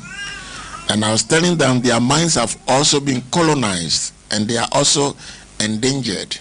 And I took my time to explain to them, okay? And many agreed with me, but I was doing it as an individual. When we have a forum that annually we put out something like we are doing now, and it's out there, we'll be educating them as well. I think that it will be a way of ensuring harmony and cohesion among peoples of the world. Okay, we can have all this annual let's unite thing. It won't work. Meanwhile, they are bombing each other. Okay, I told them we don't want to see blood. They enjoy seeing blood. So when they go and bomb a settlement, then they say, hey, we've done it. We've killed this person. And it's a headline news. For us, when we see blood, everybody will be sad. We don't want to see it at all. And it is part of the reason why when a woman is in her menses, she is in isolation, because the blood is sacred. Blood is sacred. But to them, you can spill it anyhow and go. After all, they spilled the blood of Jesus, and yeah, so who cares? Anyway, thank you. Still on the subject of the forum, I think those of us who are a little bit more technologically challenged, a forum in these days and times would require something like a website. And please correct me, like I said, maybe it's just a platform, but the little experience with communal platforms, it becomes avenues for just gossiping and people throwing trash, and this in these heightened political times, partisan wrangling. That is not what the forum ought to be. But I think we would need some kind of website managed by a mini secretariat. I don't know, I've never done any forum, so please, I'm just throwing ideas out there for responses. And again, that would also revolve around funding and ongoing funding. And then who has access? Is it a core group that will have the primary access to the site, and then we invite postings and others? So this is just something I'm thinking as I'm sitting here. Thank you. Thank you. I think that it being a forum is in the right direction, that it opens up instead of having an institute, as was early on suggested. Forum broadens it, it brings relevant key people open to them, so that it wouldn't be like those in academia that can participate or be part. But with this one, we're talking about community bearers, everybody in the chain, the owners, those in academia, those in state, non-state actors in this whole thing.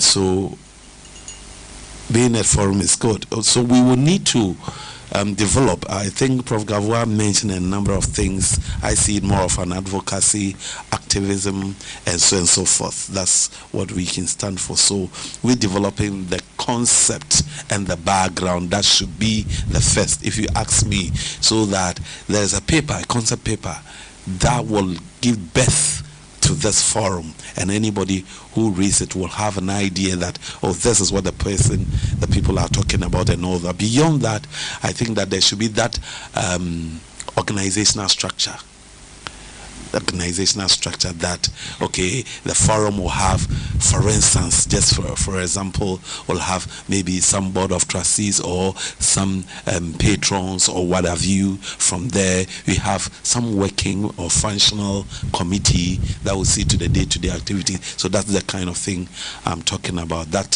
structure.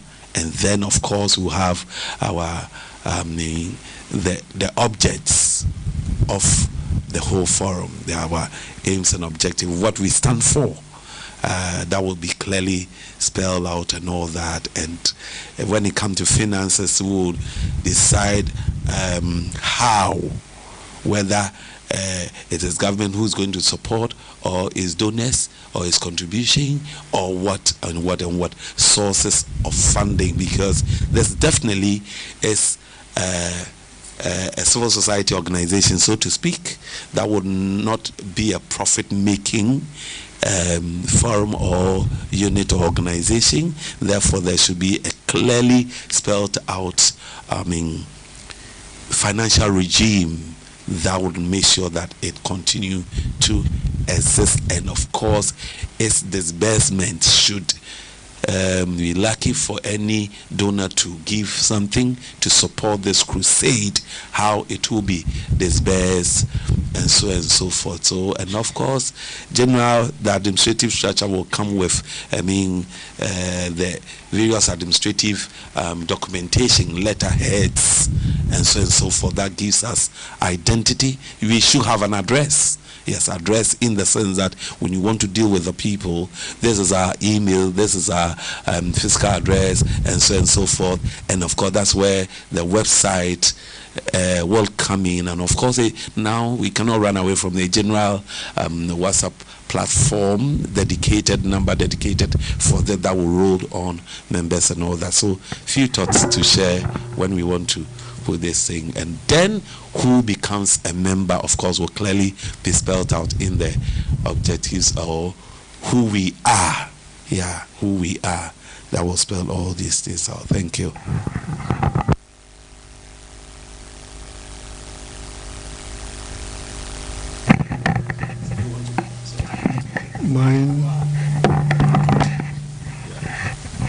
Mine is maybe a question. We all know that the borders of African countries were designed somewhere in Belgium. So when they were taking the items away, we didn't have Togo border. So some items could belong to the larger Ewe community. Now, in restoring those items, do we consider the cross-border complications, or we go by the imposed borders that were used to divide us? Yes.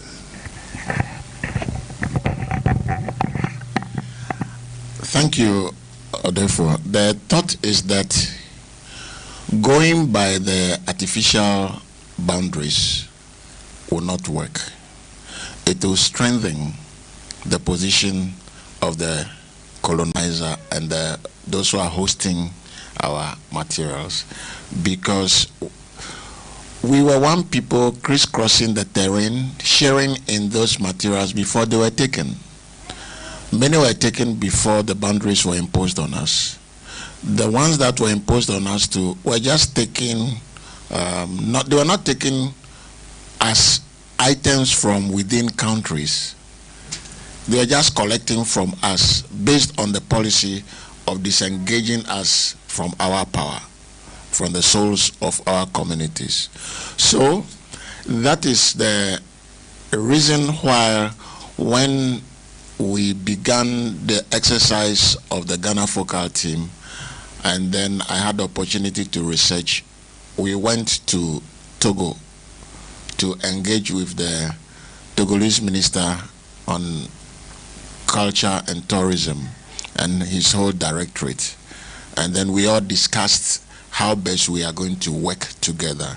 And they claimed that they also came to Accra, to the ministry, to learn from Ghana, to understand how we can all work together. But at that time, our officials were not forthcoming. So they're glad that we came to Lome to meet with them.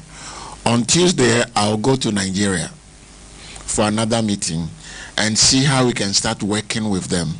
The same spirit, our colleagues in Namibia and Tanzania say that, no, we should not think about Namibia as separate from Tanzania and so on. We should all begin to work together. Hence, a concept like a forum will benefit us. Because if it will take time for the political and legal level to dismantle the boundaries, we can start dismantling the boundaries from our level in restitution. After all, our people, the real people, we know we have two nations, the official nation, which recognizes the boundaries, and then the people who are on the ground. Our traders, our business people, they crisscross these boundaries. They don't recognize them. As we speak, there are cars leaving Elmina to Lagos, and then cars coming from Lagos to here, Burkina Faso. They are going everywhere, every day, interacting, working together. I know a group of people in Elmina from Niger who are in charge of the shrimp business, okay? From time to time, they go back home, they are not thinking about these artificial borders. So we can begin formalizing our resistance and decolonizing ourselves through such a situation. So Nana, we are not thinking about maintaining our ground and say, we are Ghana, give the Ghanaian things to us. If it's identified that it comes from Cape Coast or from Oguafu or somewhere, let it come and we celebrate it as such. If we want to house it in Elmina or in Cape Coast, we all have a consensus, we house it there. But we know it belongs to a people of the sub-region, not necessarily to one community or one family. That is the attitude we suggest we all adopt in this.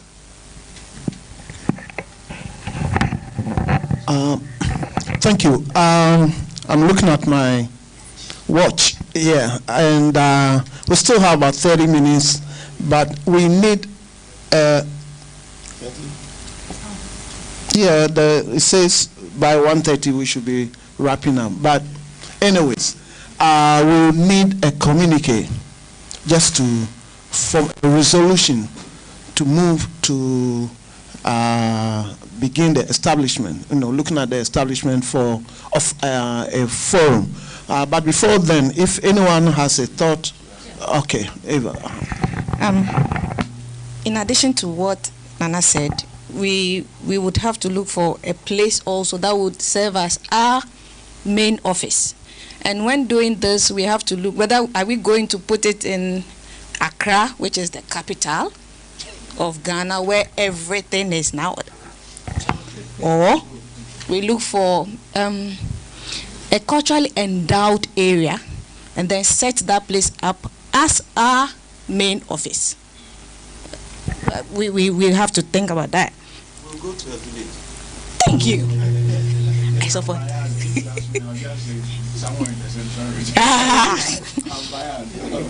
But then the last thing is that as we sit here, we can't conclude. So I would suggest that we set a committee to develop a concept note whereby we can start from. So the committee go and then they put the background, the finances, everything, and then if possible, we meet again and then we give input and then we move forward. Thank you. Thank you, Eva. One more. In respect of the African restitution, I think I can really link the traditional leader, the Oni of Ife, with some traditional leaders. Since Nana is here, if you would be interested, I think some way I can try to have the network set for that purpose. Thank you. Yes, that is a place where the position we've reached now where I want to chip in. We can't set up a forum without our indigenous leadership. And mind you, we were talking about restituting leadership. we can't divorce ourselves from that. So they would have to be a necessary part of it. So what as you were speaking, I was taking notes. We are having the nucleus of of what will go into the concept and structure of the forum here. We'll package. We have the rapporteur, Dr. Daniel Kuma, is writing. Fortunately, we have our colleagues who are documenting on video, and the video documents will also guide us. So we'll put this together and then share. I would suggest, unless somebody objects, we create a platform so that when these are ready, we share. Then that would inform us. Now, the ideas we put together here, we would be having a similar meeting. That will be the first one in the Volta region on the 14th of November.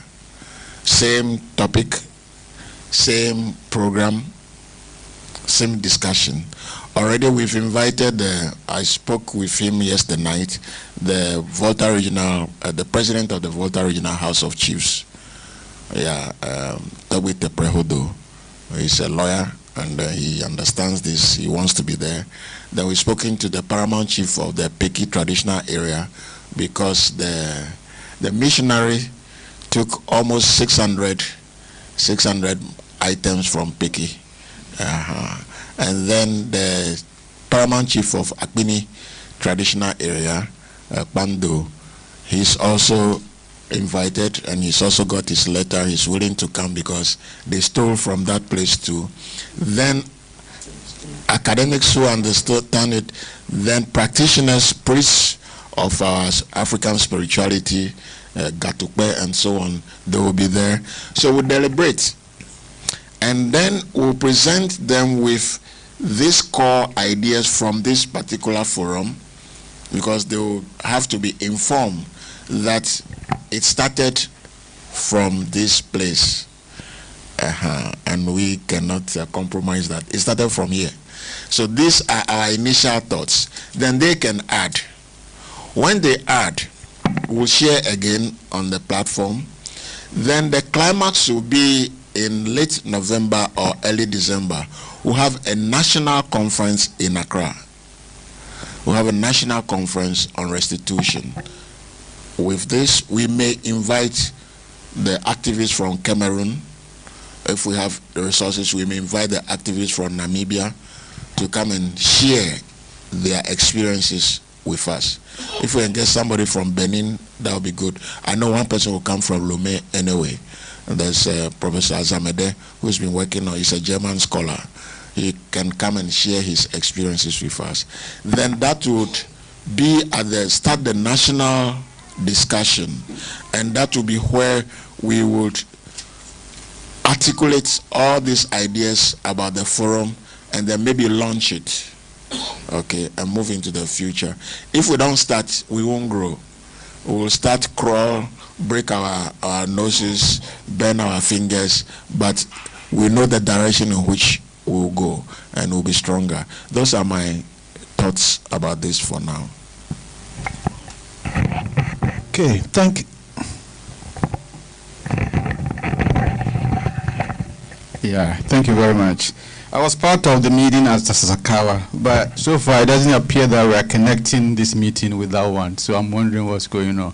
And then when we talk about the place where we need an office, we cannot bypass Professor Kojo Gavua. He's so knowledgeable, and at this point, I think the office should be there, and then when we are well developed, then we can think about maybe relocating it. That's my suggestion. Yeah. Thank you. That may be fine, but my second office is in Elmina. Oh, okay. At Nana Frimpong's Shrine. That's my second office. Anyway, about the Sasakawa meeting, that is the basis for this forum that we are suggesting. Because at that meeting, from our notes, the report that was written for us, the suggestion was that we should even have a day, a restitution day, that will celebrate. Okay, it could be in what is labeled as Black History Month, or we can fix our own date, and then we should have a movement. Okay, and so those are the ideas that led to this. And so this meeting here is a follow-up to the Sasakawa meeting itself, and then to move those initial ideas forward. Thank you. In fact, at that meeting, it was resolved that one, there be a movement, and that Cape Coast, Elmina, Central Region should be the founding place for, the initial stages. We don't know what's going to happen down there in the future. So it's not really a disconnect. The disconnect is that we were not able to follow up until now, because Prof is all over the place. Everybody wants to hear him. His thoughts are on restitution and what he needs to gain and bring back. Okay.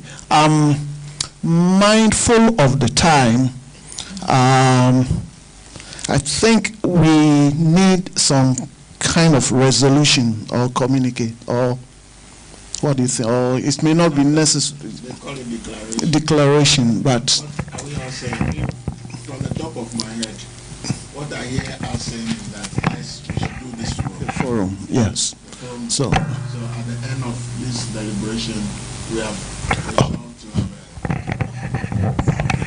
I was saying that with regard to the declaration for today, what I've been hearing is a consensus on establishing this forum.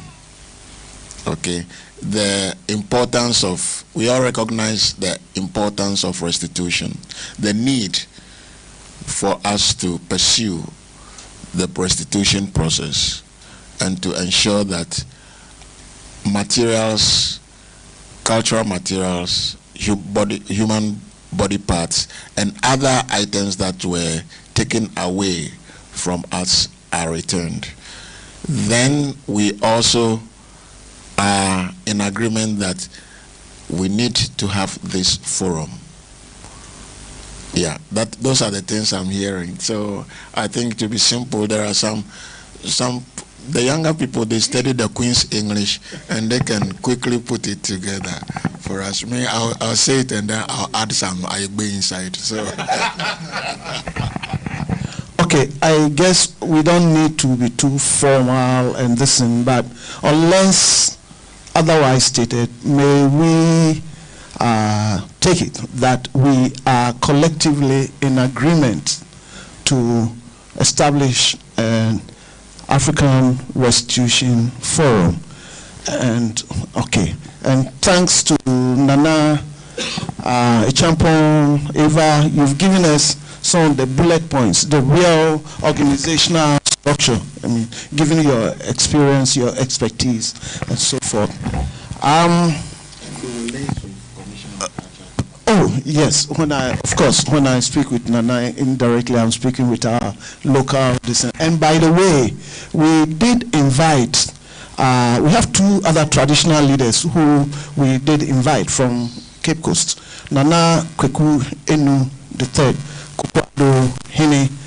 He has some engagement today at the Ogwa Palace. And then we did invite Nana Efutu Hima, Nanamba Ayaba, who is very interested in what we are up to. But unfortunately, she couldn't be with us, but we're going to keep her posted on the developments. Okay, just for the record, that, yeah, we're looking at various traditional leaders in the Central Region. Okay, we come to the last stage, closing thoughts by our distinguished invitees, and I'll start with Nana Tvucc, if you don't mind, to give us a minute or two, and then therefore will also give us his thoughts, and Prof. Gavois will close the session, and then we'll break. and head out for a group photograph outside before we eat. Thank you. Thank you very much. We, the National Commission on Culture, we are happy to be part of this ride from the inception, and I will say that we are shareholders, not stakeholders. Share. We have a share in it. Yes, yes, we are shareholders in it, and we are proud, of course, to be part of this. So our shared mission to reclaim, restore, and rejuvenate our cultural heritage is critical in this whole exercise. And that, as I indicated early on, one that marks not just the restitution of physical objects, but the revival of cultural dignity, identity, and as an agency. And as we celebrate the return of these invaluable items to countries, we must also recognize the truth fundamental to the success of the restitution. The artifacts we speak of today were not mere museum pieces disconnected from their origins, but they are expressions of specific cultural groups or communities and spiritual lineages. They are the legacies of the people from whom they were taken from. That's their legacies.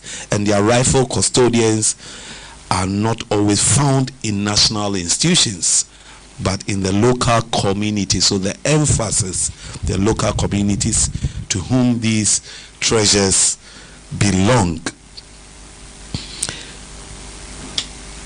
It is very important that we continue to emphasize the community ownership. So in all our doings, I believe that the custodians community, we would not deprive anybody of their spiritual lineage, their pride, and everything. And to end, I say that we cannot speak of unity without acknowledging diversity. We cannot speak of unity without acknowledging diversity. This is a key principle as we engage in the discussion of restitution. Thank you very much.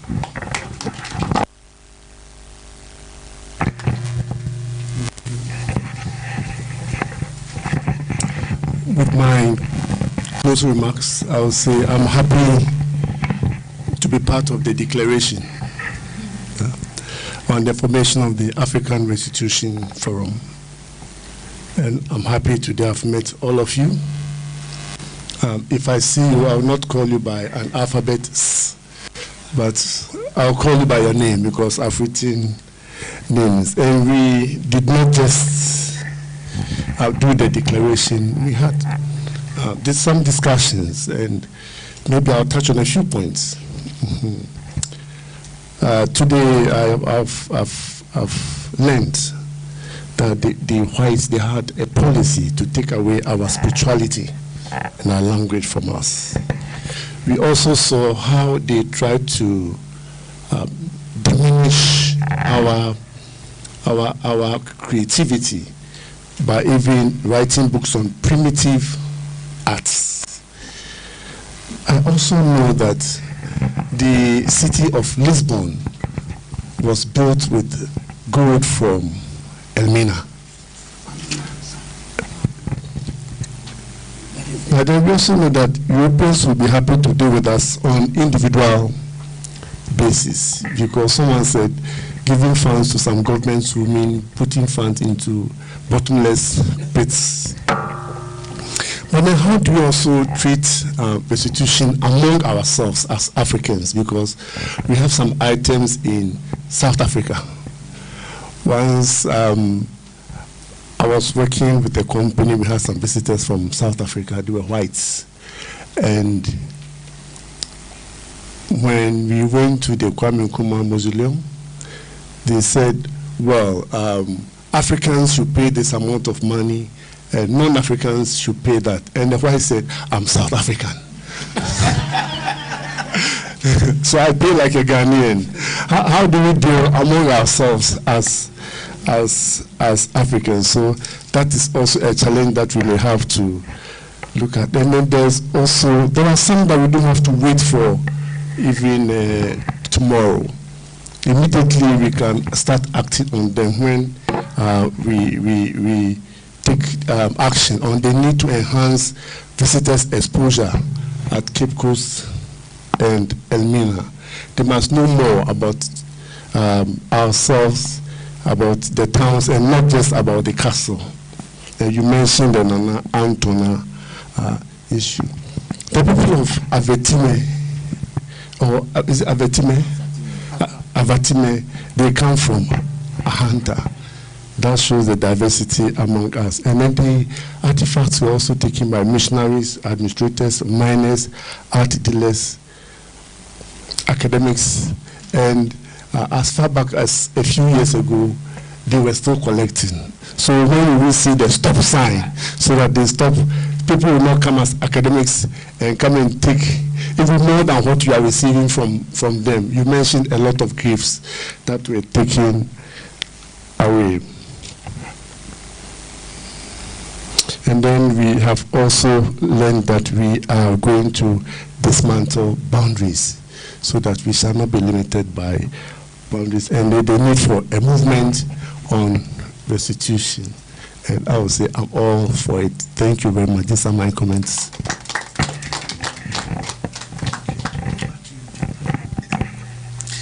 Well, thank you all. We'll thank God Almighty. We'll thank our ancestors, and their spirits have guided us very much today. And we have all deliberated. People have been very open and very dispassionate in their contributions. And even for taking, today is Thursday, taking time away from your schedules to be, regular schedules to be here itself suggests how important this topic or this subject matter is and the value you have placed on it. I want to be grateful for that. Grateful to you for that feat.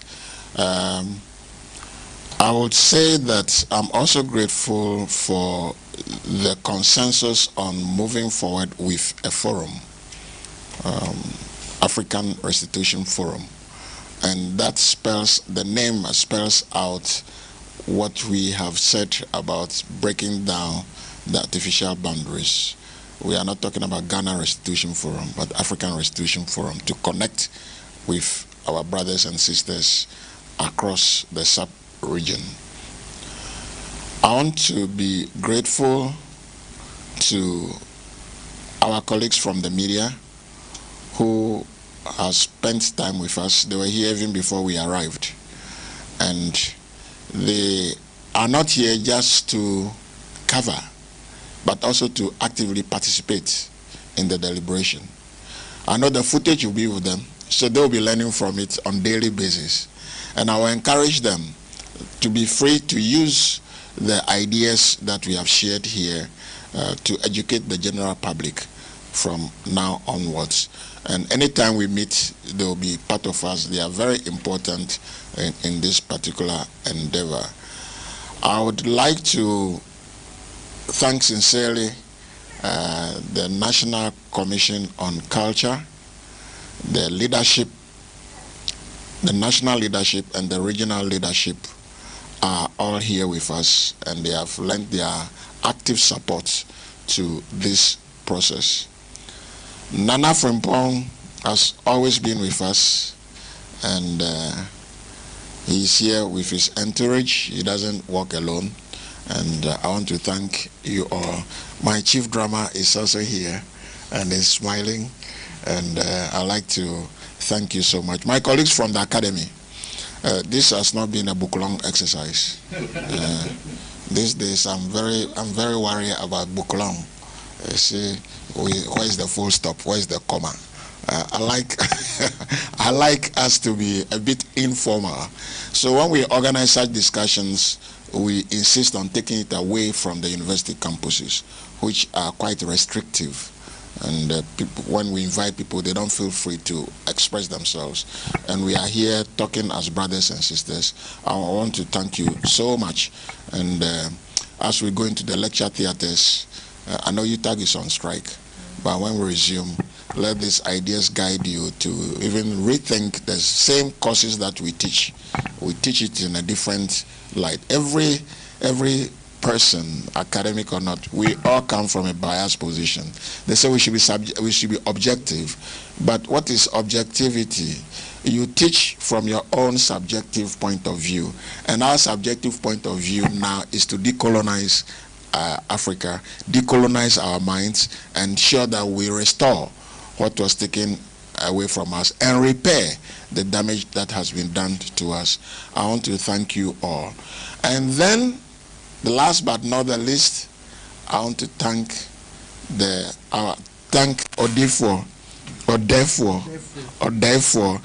you see that I became in again. Was prophet. Oh, that's a prophet.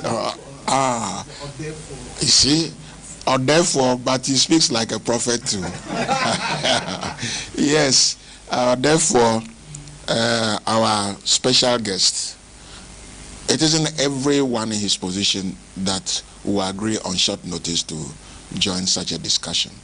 And he came, he shared his thoughts, and actually tickled our minds beyond what we all expected. I'm very grateful to him, and I wish him God's guidance and a blessing as we all live here.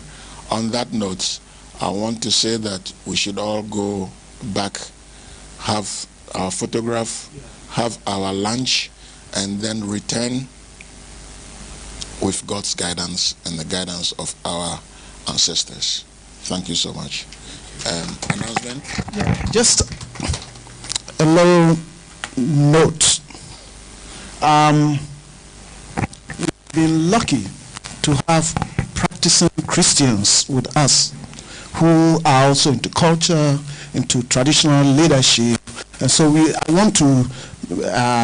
I don't want us to leave here thinking that we came and we tried to bash Christianity. No, not at all.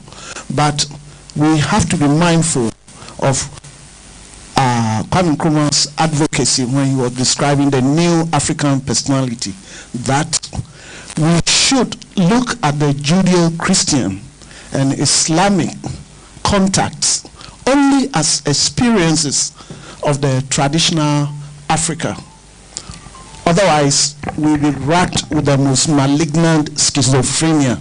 So just so that we don't live here thinking, okay, this is about bashing, Western religion. No, it's affirming our culture, our spirituality, and our own religions. Thank you, and God bless all of us. Thank you again. Okay.